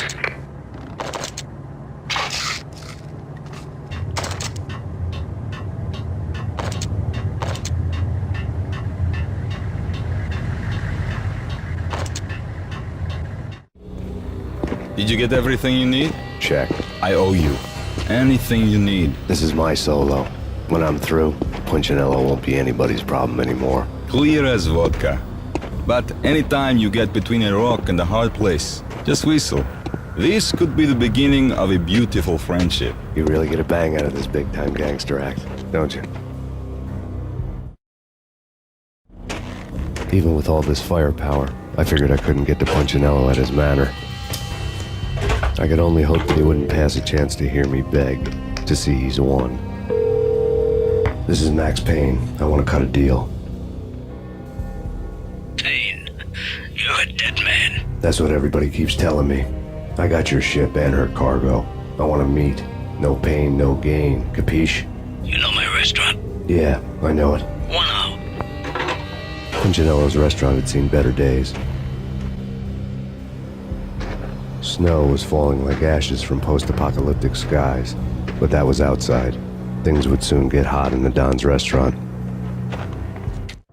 I knew it was a long shot, Angelo Punchinello actually showing up, but there was no crime in hoping.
Punchinello was burning to get me.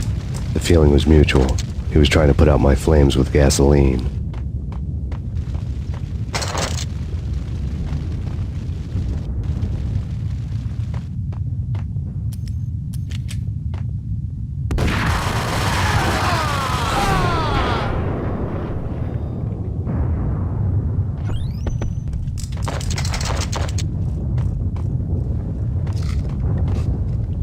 The mobsters have been guarding a real treasure. The way out of this disco inferno. There he is!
Vlad had seen my smoke signals. The Mercedes was revving to go, almost drowning out the banshee wail of the sirens. You coming? We'll drop you off at the Punchinello Manor. Sounds good to me. When this is over, look me up. I could use a professional like you. I'll keep that in mind. The night groaned with cold. The garden lights flickered nervously. In their light, the falling snow was dead white before the darkness ate it up. I had heard the stories. The trio were mad dogs. They'd have hung the heads of their enemies over the manor gates if the capo had only let them. Punchinello wanted Payne. He'd see the pain. The trick in my situation was that there was no trick, no matter what the movies tell you. No rules, no secret mantra, no roadmap. It wasn't about how smart or how good you were. It was chaos and luck, and anyone who thought different was a fool. All you could do was to hang on madly, as long and as hard as you could. Someone had graciously left the back door open for me and killed the guards. My money was on Mona. I knew the trio would be standing between me and Punchinello.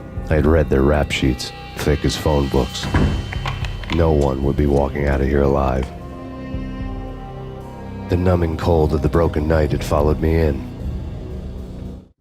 Upstairs, the trio tangoed down the manor halls to the silent rhythm of their murderous hearts. The blood of their victims rust on their lips. Vince Mugnano, Pilot Providence, a.k.a. Big Brother, and Joe Deadpan Salem. The pistol was a frozen lump in my hand, piercing the skin, gnawing me to the bone.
No one's going anyplace. Too late for that. He walks in, we waste him. Vinny and Joe and Pilot won't get the credit for this kill.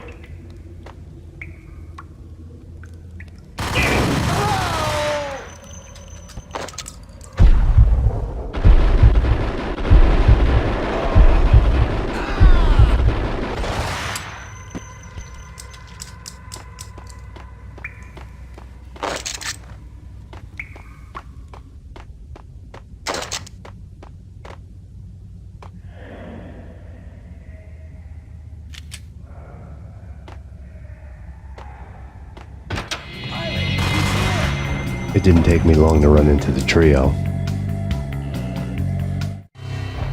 The word on Lisa Punchinello was that she was a bit of a witch.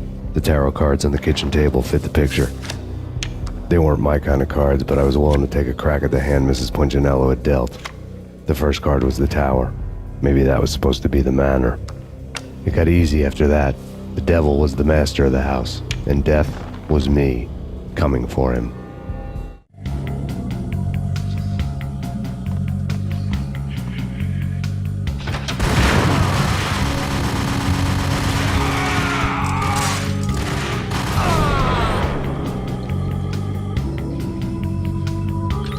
One down, two to go.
This way.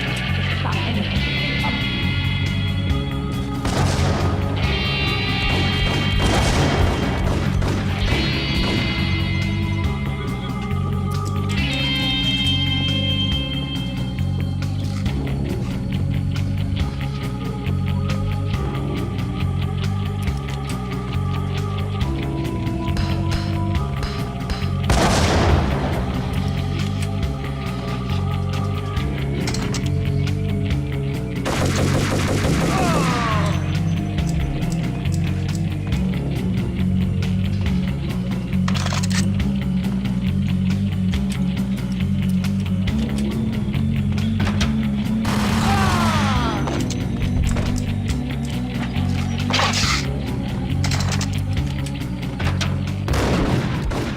It was too late for her.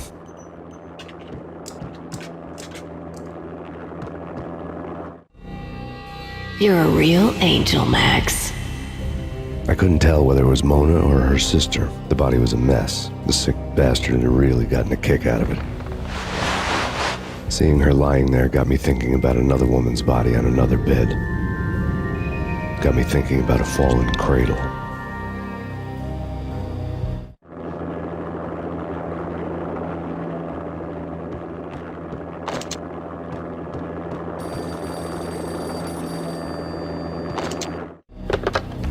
Max Payne. Talk to me.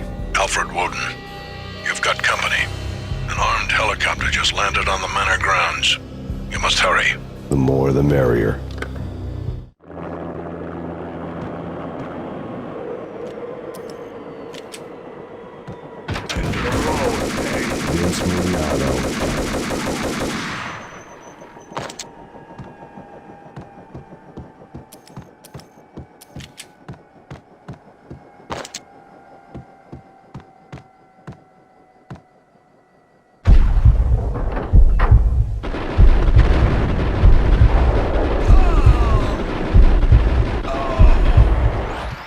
Punchinello's trio was done for.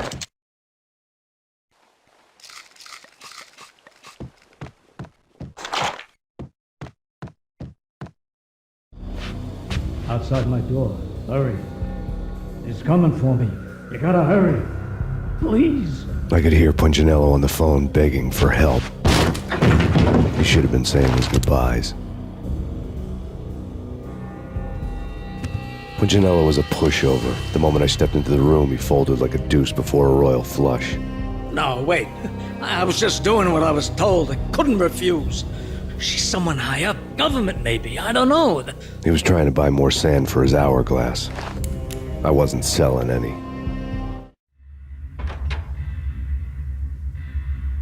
No, I told him not to.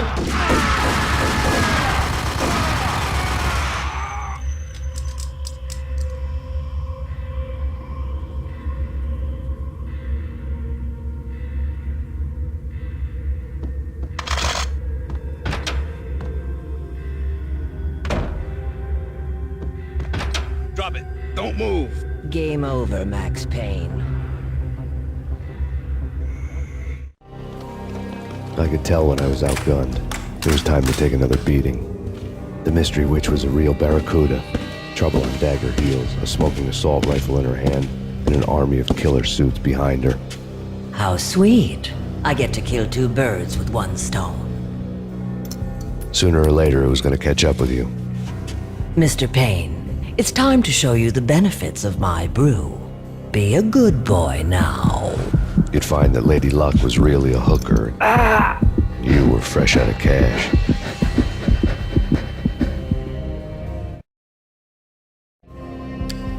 Gentlemen, we're done here. Take me to Cold Steel. She had just given me an OD of Valkyr. I could feel green fire eating my brains. They turned to steam. They did a fade on me. I'd never had a chance. The witch had got me just as sure as if she put a gun to my head and pulled the trigger. The shadows rushed me, bruised mugshot faces hungry for revenge. They knew my weak spots and closed in for the kill. The floor turned into a vortex of green blood. I fell. The flesh of fallen angels.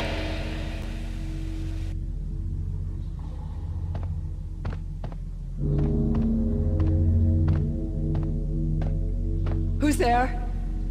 Max? Max, is that you?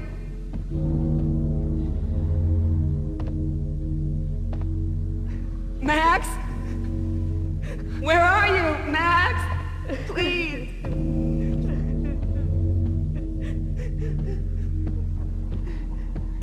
No, please, Max, no. I'm sorry. Please don't, Max, no. Please.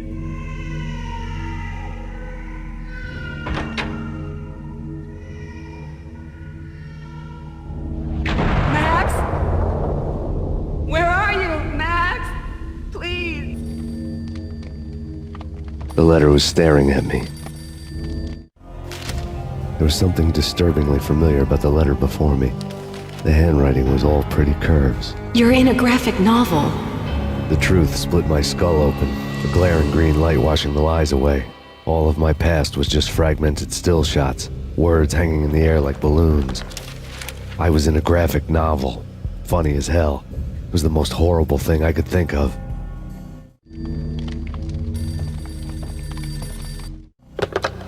Bartender is shiny stuff and dreams are made of stooped necromancers. He sings like a banana wrist, having strayed too close to the constellations on their shaved skulls. There was a bad line in a prank call. Someone spouting insane babble. I couldn't make sense of it.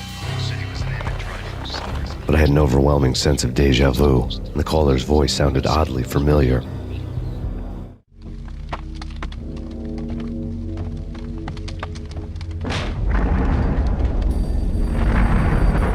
The weird piece of paper looked dangerous. There was something disturbingly familiar about the letter before me. The handwriting was all pretty curves. You're in a computer game, Max. The truth was a burning green crack through my brain, weapon statistics hanging in the air, glimpsed out of the corner of my eye, endless repetition of the act of shooting, time slowing down to show off my moves, the paranoid feel of someone controlling my every step. I was in a computer game. Funny as hell, it was the most horrible thing I could think of.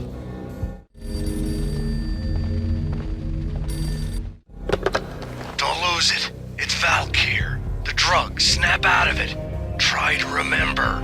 It was a bad line in a prank call, someone spouting insane babble. I couldn't make sense of it. But I had an overwhelming sense of deja vu, and the caller's voice sounded oddly familiar.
Max, something happened at the office today. A strange memo. Something about Vikings.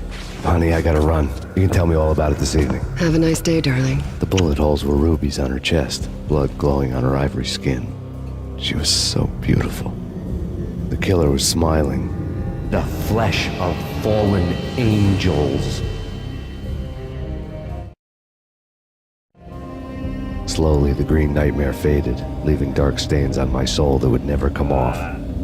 I felt like flatlining. I was all shook up.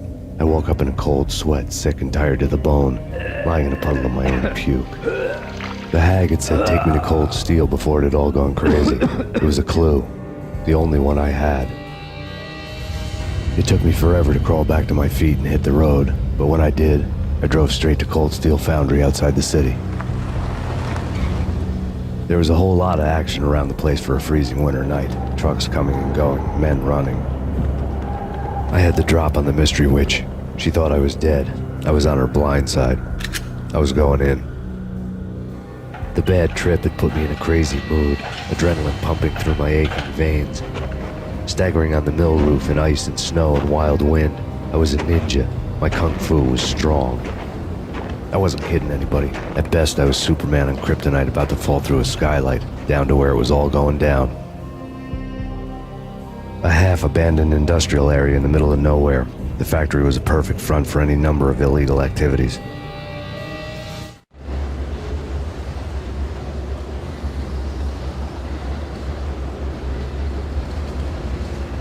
In the belly of the plant, molten metal boiled and bubbled like a witch's brew.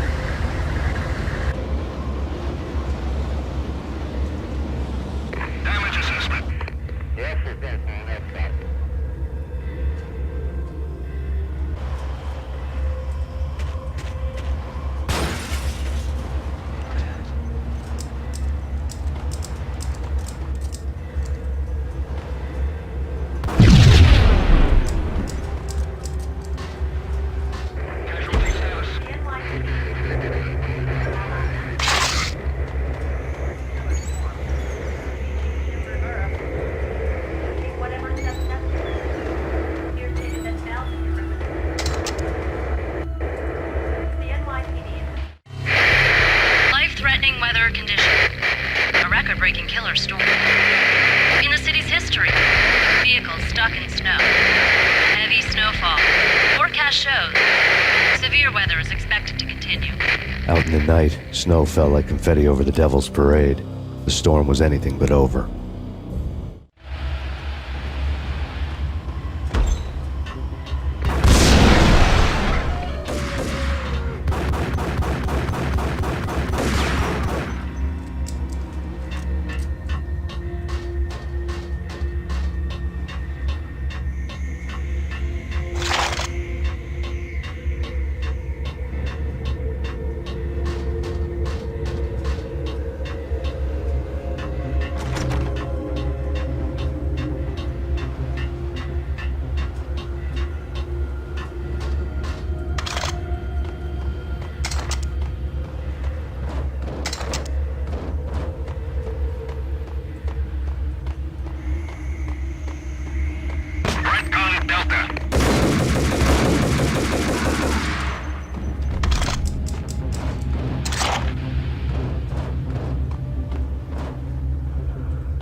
Can you believe it?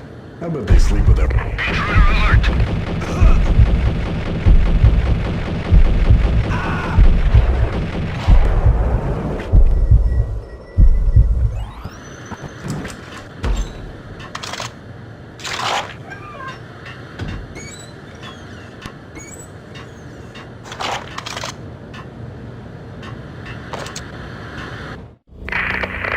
Perimeter breached.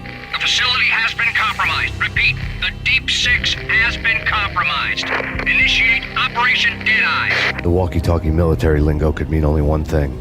They were getting ready to destroy the evidence and vanish into the night. I was so close. The hidden truths were just around the corner.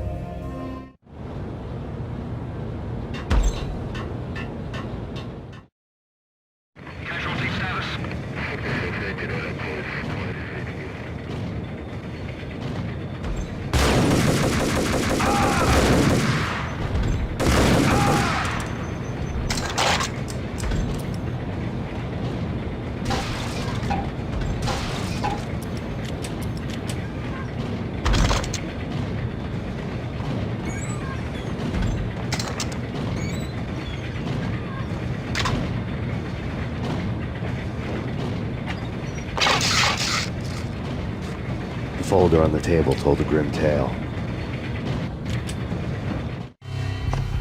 The mercenaries were running a tight operation, paperwork and all. Merchandise missing again. A chemist had tried to smuggle it out for his own private party. Locked him up in cell B7 in D6's old test facility to wait for proper processing. I was close enough to hear the secrets, just beyond the next doorway.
monitor showed me the way.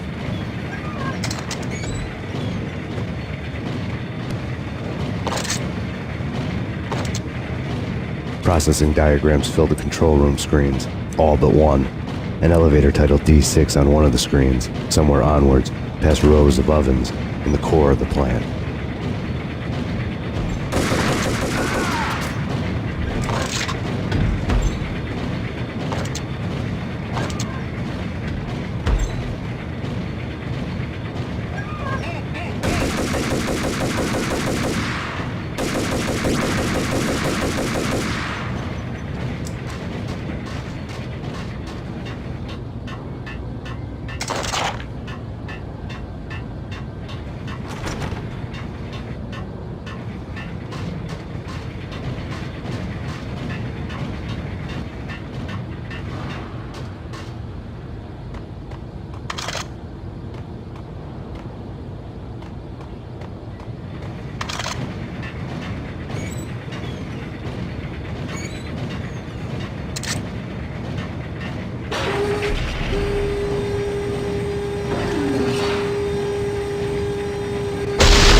I had taken on the role of the mythic detective, Bogart as Marlowe or as Sam Spade going after the Maltese Falcon to unravel all the mysteries.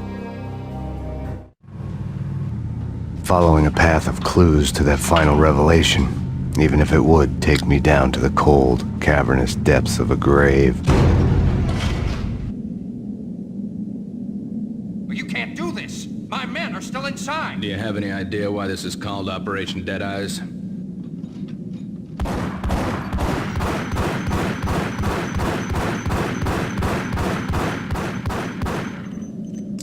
I think he's dead already. Let's do it.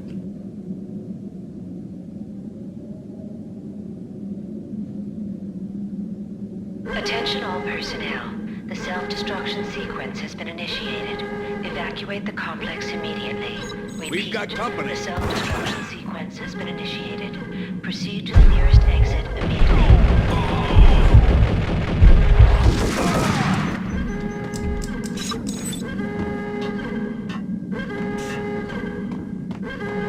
I had seen the logo on the floor before.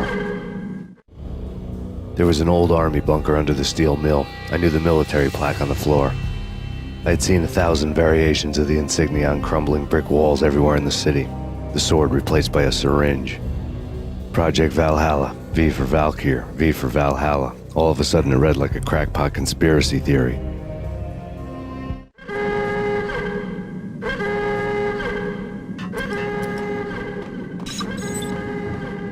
Abort! The self-destruction sequence is pulled!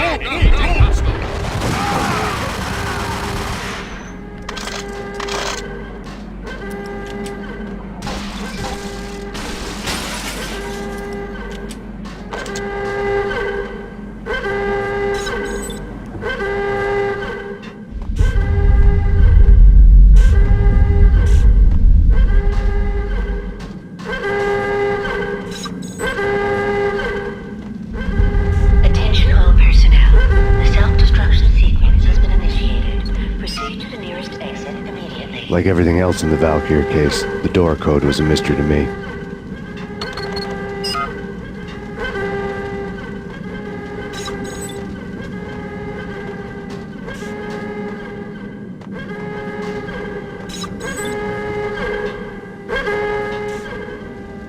Decontamination in progress. The chemist had been using the workstation when he died. The half-life of the lab rat had ended online, his password blinking on the screen. 665, the neighbor of the beast.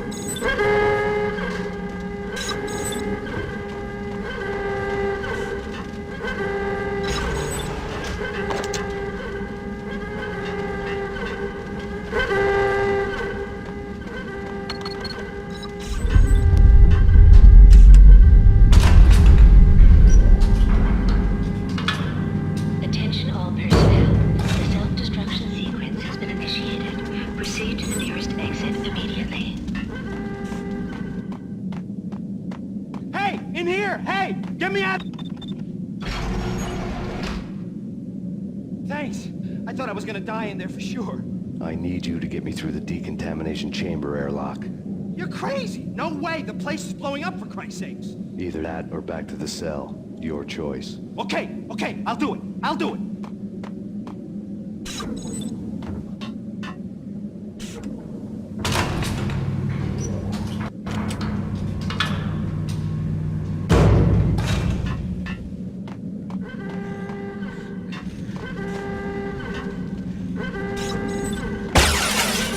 We're dead!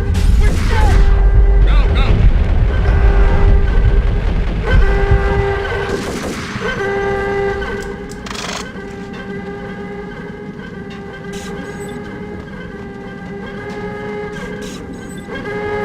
Attention all personnel. Decontamination in progress has been initiated. Proceed to the nearest exit immediately. Decontamination complete.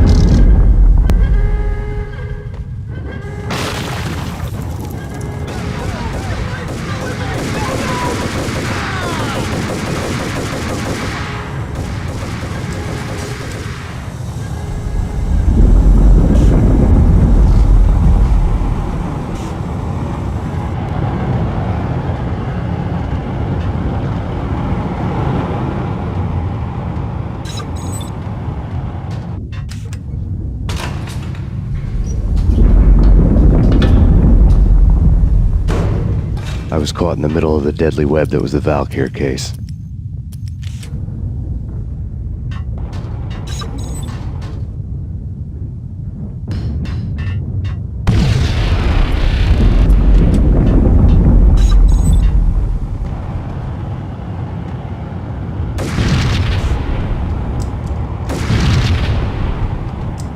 One of the lab terminals had the project logo on the screen. Top secret. Project Valhalla. U.S. Army. Yggdrasil Network. Valhalla. The otherworldly place in Norse mythology where the bravest heroes spent their afterlife feasting and fighting forever. Their wounds miraculously healed night after night. Valkyr. The maidens who chose the most courageous Viking warriors and carried them to Valhalla. 1991. The research objective is to create a chemical substance to enhance the stamina and morale of infantry troops. 1995. Results unsatisfactory. Project cancelled. Someone had decided to continue the sick experiment unauthorized. Project compromised. Data leak. Fix the damage by any means necessary. Security clearance red. Authorized by the project lead. Field test. Double the dosage for all the remaining test subjects. Observe and record the subject's behavior in an urban setting. The drop-off point was my old address in New Jersey. The file dated 3 years ago. Just when you thought you had reached the deepest depths of horror, it suddenly got worse. How to turn off that small voice inside your head that started to whisper that you should be glad that now, if not before, your revenge was justifiable on any conceivable moral scale. That small voice proved, beyond any doubt, that I was damned. The dagger-heeled woman had come and gone a long time ago. There was nothing more for me here. The bunker's name was acting as a self-fulfilling prophecy.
Piece together a jigsaw, and the final picture is you finishing that same puzzle.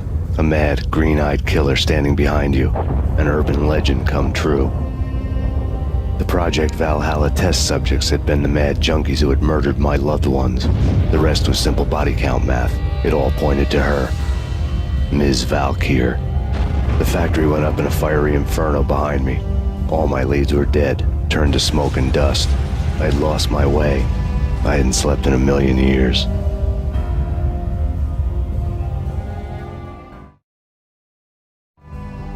I felt thin as death. I've been living on an endless supply of week-old donuts. They were fuel for this crazy furnace inside my head.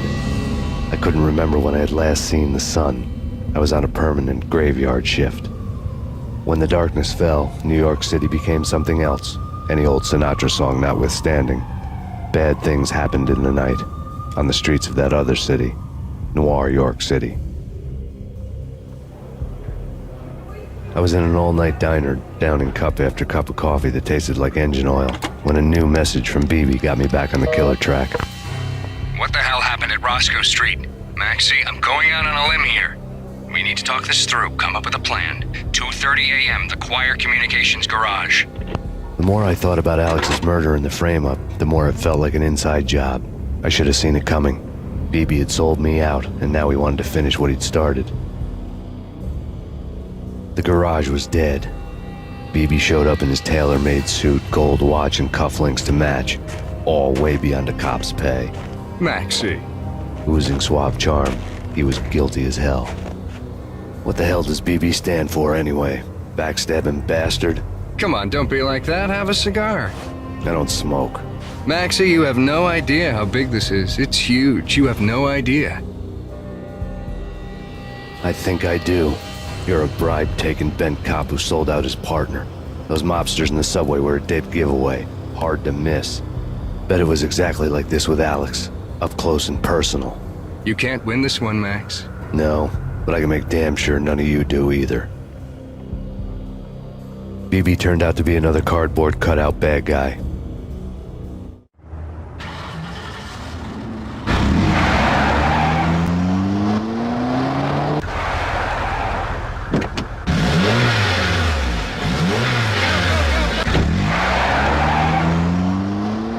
A bad cop on the take, a cowardly right-hand man fleeing from the scene, leaving his paid thugs to do his dirty work.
fire at the Punchinello Manor in Westchester. The manor is the home of Angelo Punchinello, the alleged head of the Punchinello crime family. The police are now saying, contrary to their earlier statements, that Max Payne is still alive and at large. He continues his vendetta against the Mafia, of which this last act of arson is attributed to. I had no recollection of setting any fires, but I did remember the flames.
The payphone started to ring.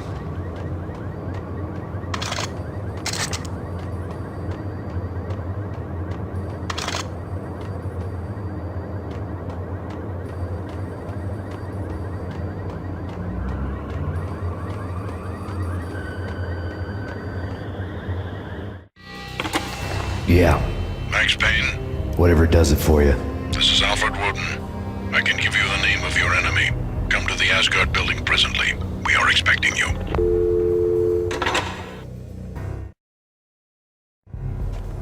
Woden was waiting for me on the steps of the old building.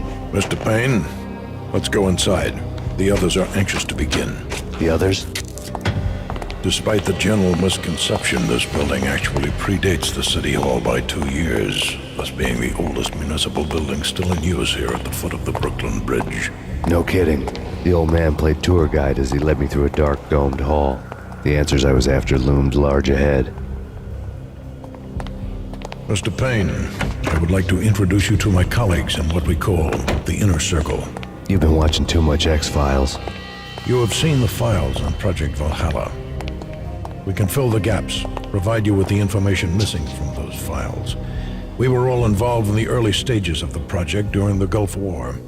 What's the catch? We would very much like to blow this thing wide open, but our hands are tied. Her name is Nicole Horn. She was the key figure in Project Valhalla. When the funding was discontinued, she simply refused to quit. She knew exactly what she had in her hands. Nicole Horn is the president of Acer Corporation. She has more than half the city in her pocket. This must be kept under wraps. If you try to go public with this, we will deny any knowledge. We need you to take her out. Afterwards, we can protect you. Make all the charges go away. That was the cue for the killer suits to kick in the doors and swarm inside.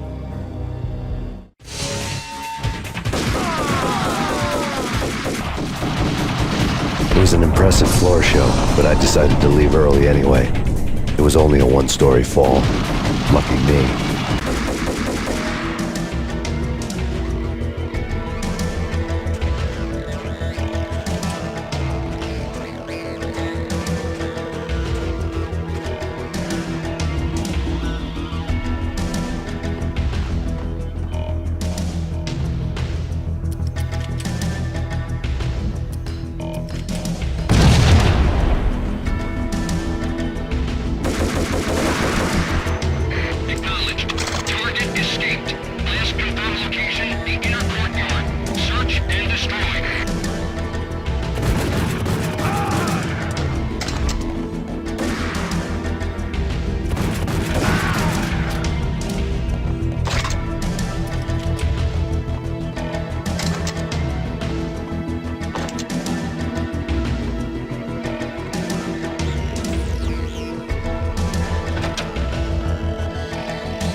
One of the monitors showed what was left of the Inner Circle.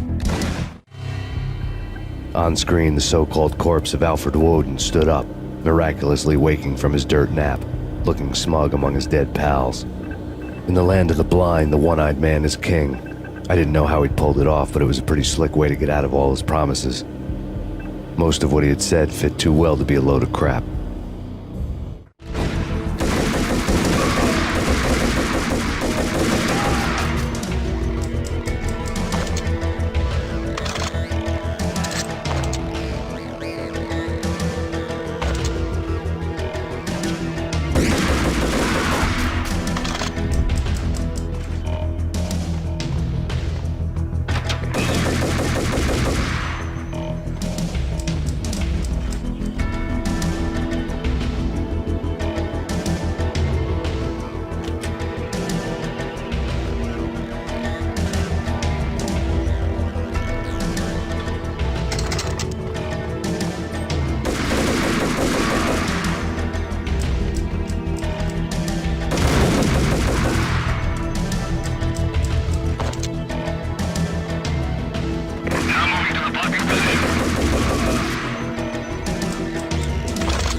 is your answer to those saying that he is actually providing a service long overdue to the city?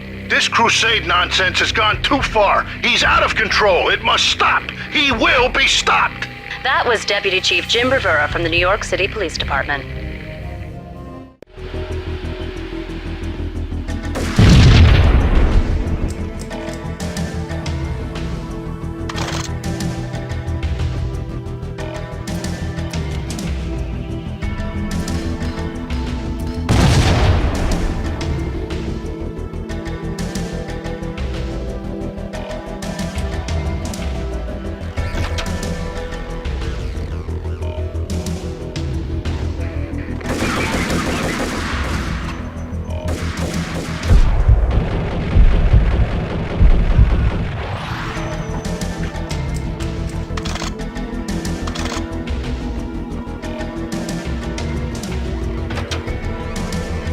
A videotape lay on the desk.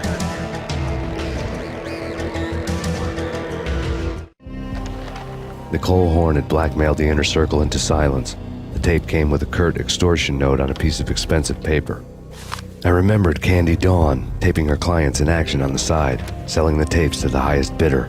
I was sure that kinky sex was nowhere near Alfred Woden's worst sin, but I had a feeling that when this was over, any collateral would come in handy.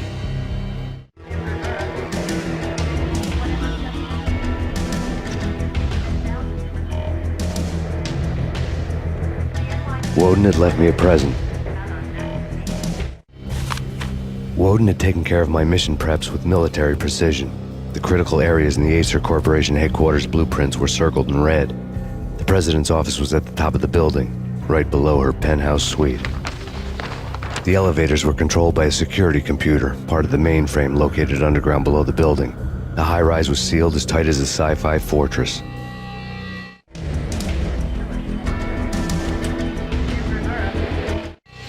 Nothing seems to stop Acer Corporation's phenomenal victory march. Incredibly, the stocks are still rocketing. Worried experts already see a danger in the company's success. Some have gone as far as to say that Acer Corporation is about to become an even bigger monopoly than Microsoft ever was.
And the Sundance Kid.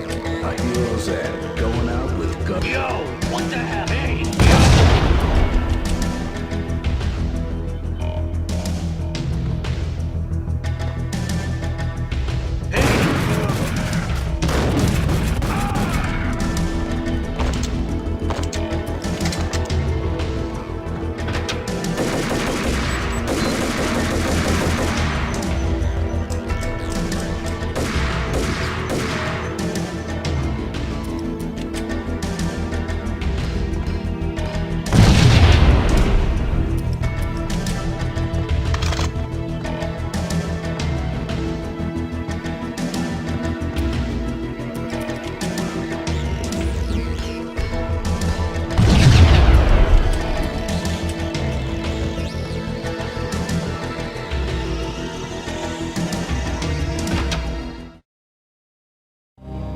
I had dreamed of revenge. Those dreams were always nightmares, of coming close and then failing.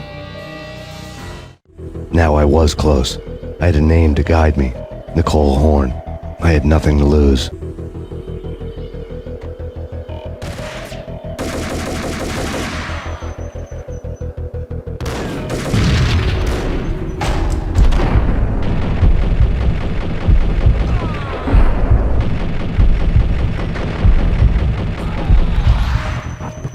The Inner Circle had quite a track record.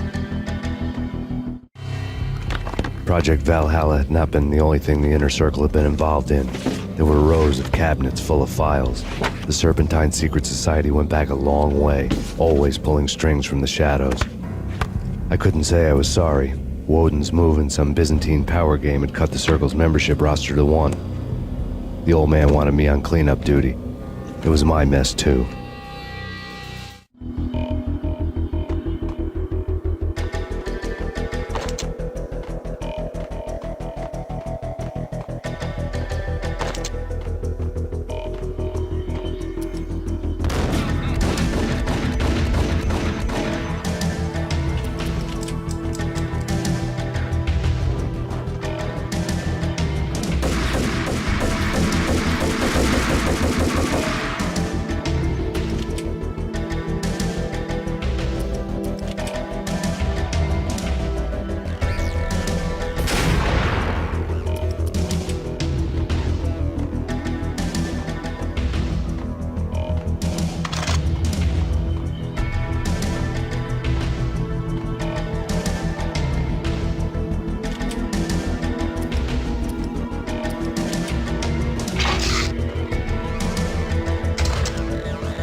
Sure, good for a practice run.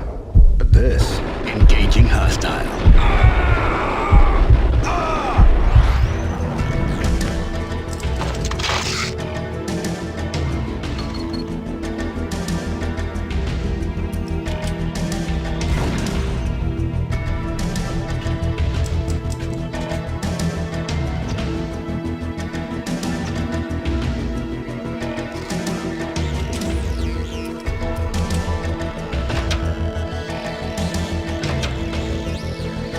Take him down.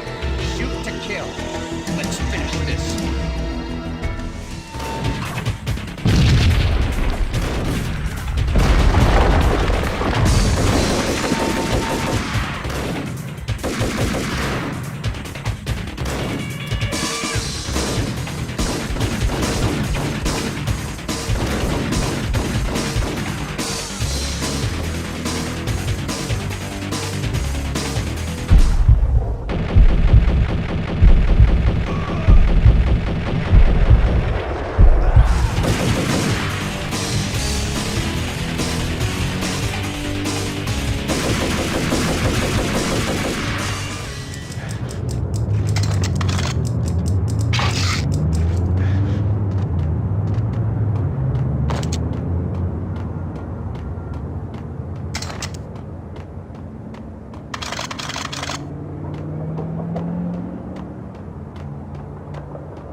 Mine wasn't the most original approach to the problem.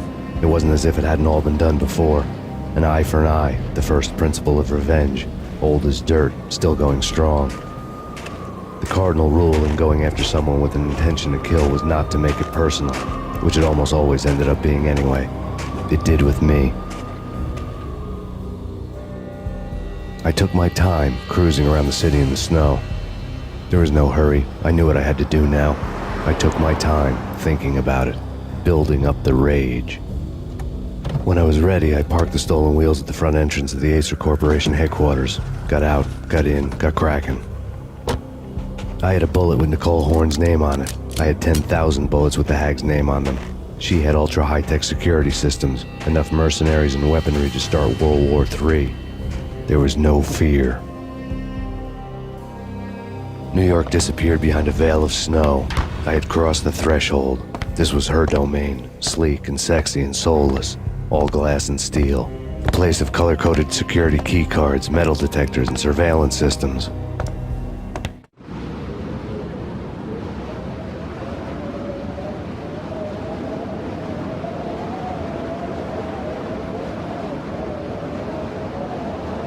Colder than a walk-in fridge. Cold as a gun.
Mona.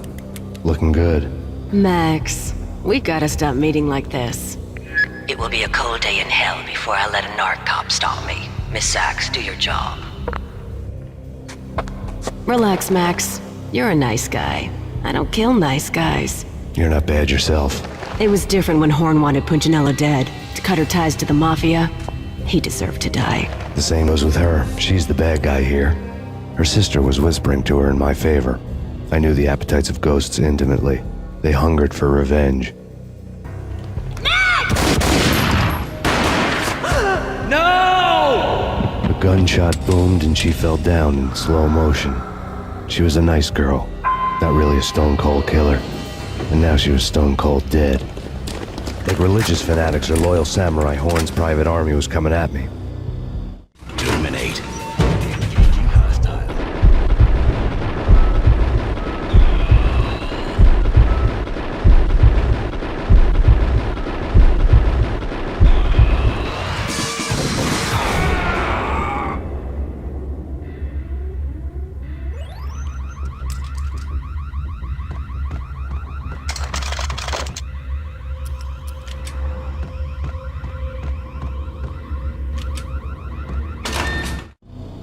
When the elevator came back down, Mona was gone. There was a lot of blood, but no body. Something clicked for the final time. My mind had never been so clear, as if somewhere high above the storm clouds were already gone, cold stars blazing from the black skies.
Movies, and I'm talking about the coolest of the cool.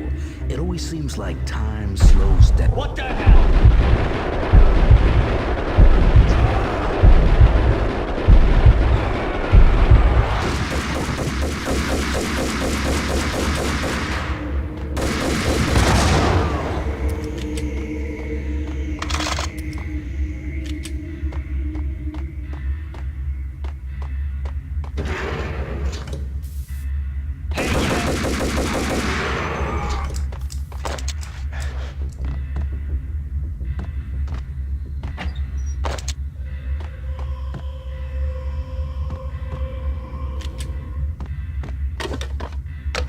I had elevator access to the mainframe. From there, I'd be able to override the security locks and get to her office.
The unmarked chopper was Horn's pet guardian, inhuman and flawless. It was stalking me. I'm not a cold-blooded killer. I'm a nice guy. I love my wife. I have 2 boys. I'm very... What? Kill the bastard! Kill the bastard!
All Horn's locks were now offline. All bets were off.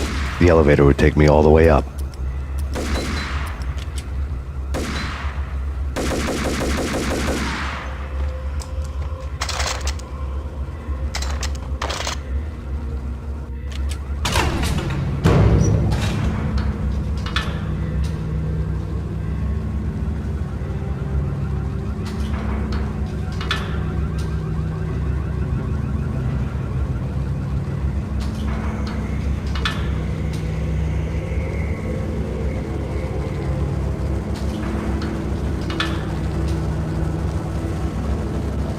Seen from this height, the night seemed to stretch on to eternity. A hint of desperation had crept into the snowstorm, as if it was trying to get it all out before the end.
Horn's personal computer was on.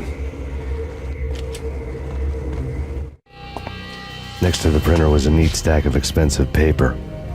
Hacking through Horn's computer would have unearthed files of criminal plans, strategies for world domination, spy helicopter reports, illegal wiretap recordings, internet porno, all of the above. Take your pick. I really didn't care anymore. I had seen too much of it already.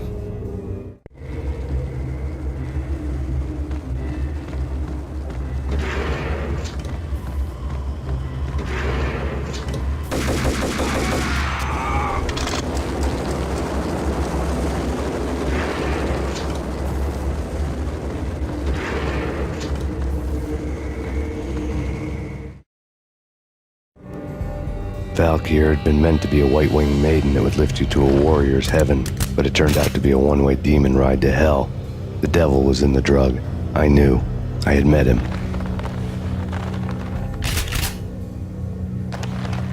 And now I was gonna kill her. The queen of the underworld who had tried to lift herself a bit closer to heaven with her drug money. No begging, no bribes. She knew better. Honor among killers. We who were about to die. Both of us knew how this would end, in pain and suffering. All this because your wife stuck her nose into things that were none of her business. The cops were coming to take me away. The sirens were like a bad conscience I couldn't shake.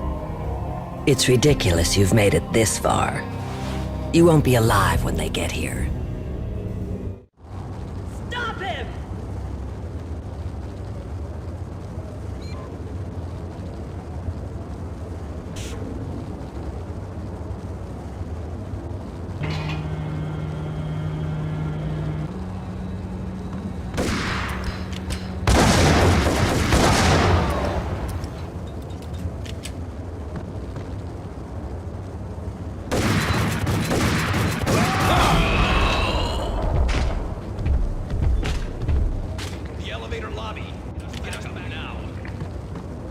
Max Payne, this is futile. A waste of time. The deaths of your wife and daughter were necessary. Inevitable. It is done. You cannot bring them back. Nothing you do will make it any better.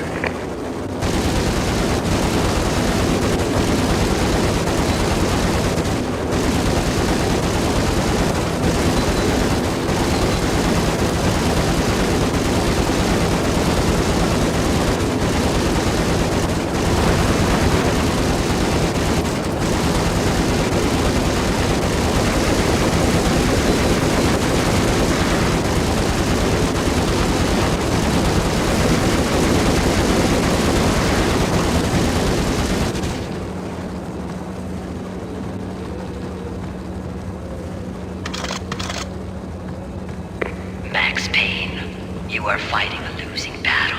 You cannot survive this. You will die. Stop fighting. Make it easy for yourself. Accept your fate. You will die here.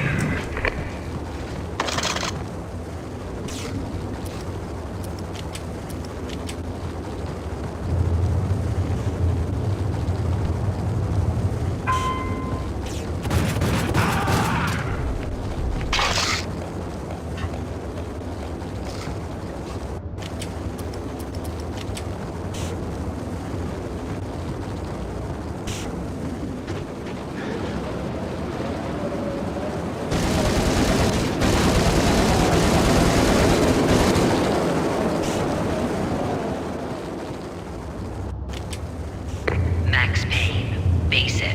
You are up against an unbeatable force. You have already lost. You have lost. Only death will set you free from your pain. Accept it. Surrender. Give up. We have him in the North Lounge.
What do you mean he's unstoppable?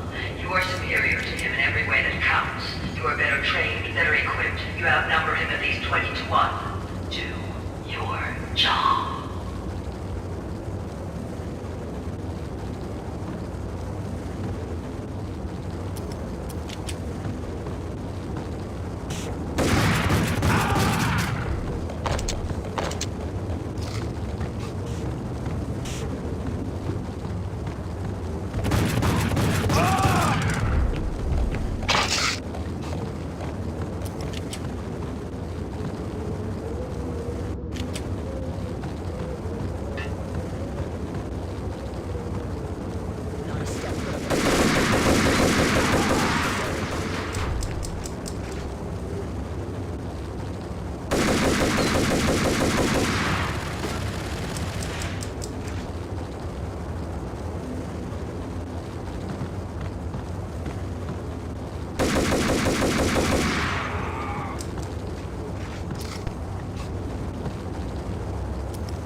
like the look of that mast.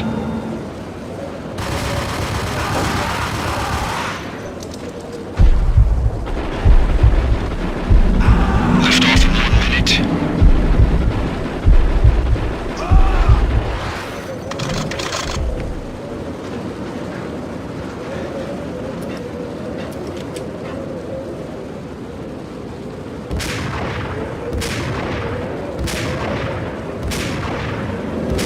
Lift off in 45 seconds.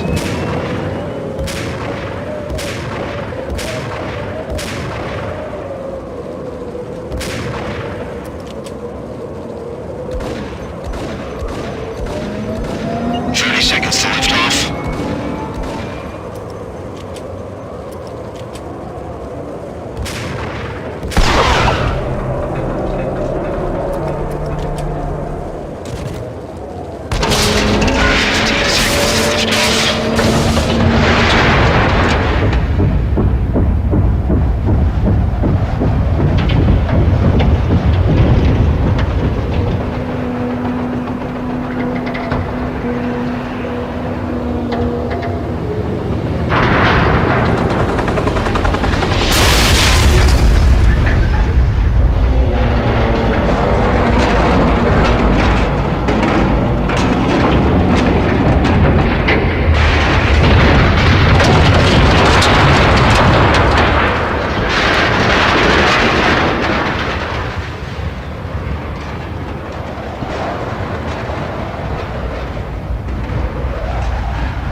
They were all dead. The final gunshot was an exclamation mark to everything that had led to this point. I released my finger from the trigger. And then it was all over. The storm seemed to lose its frenzy. The ragged clouds gave way to the stars above. Max Payne, this is Deputy Chief Jim Bravura from the NYPD. We've got the building surrounded. Throw down your weapons and lie down with your hands behind your head. A bit closer to heaven.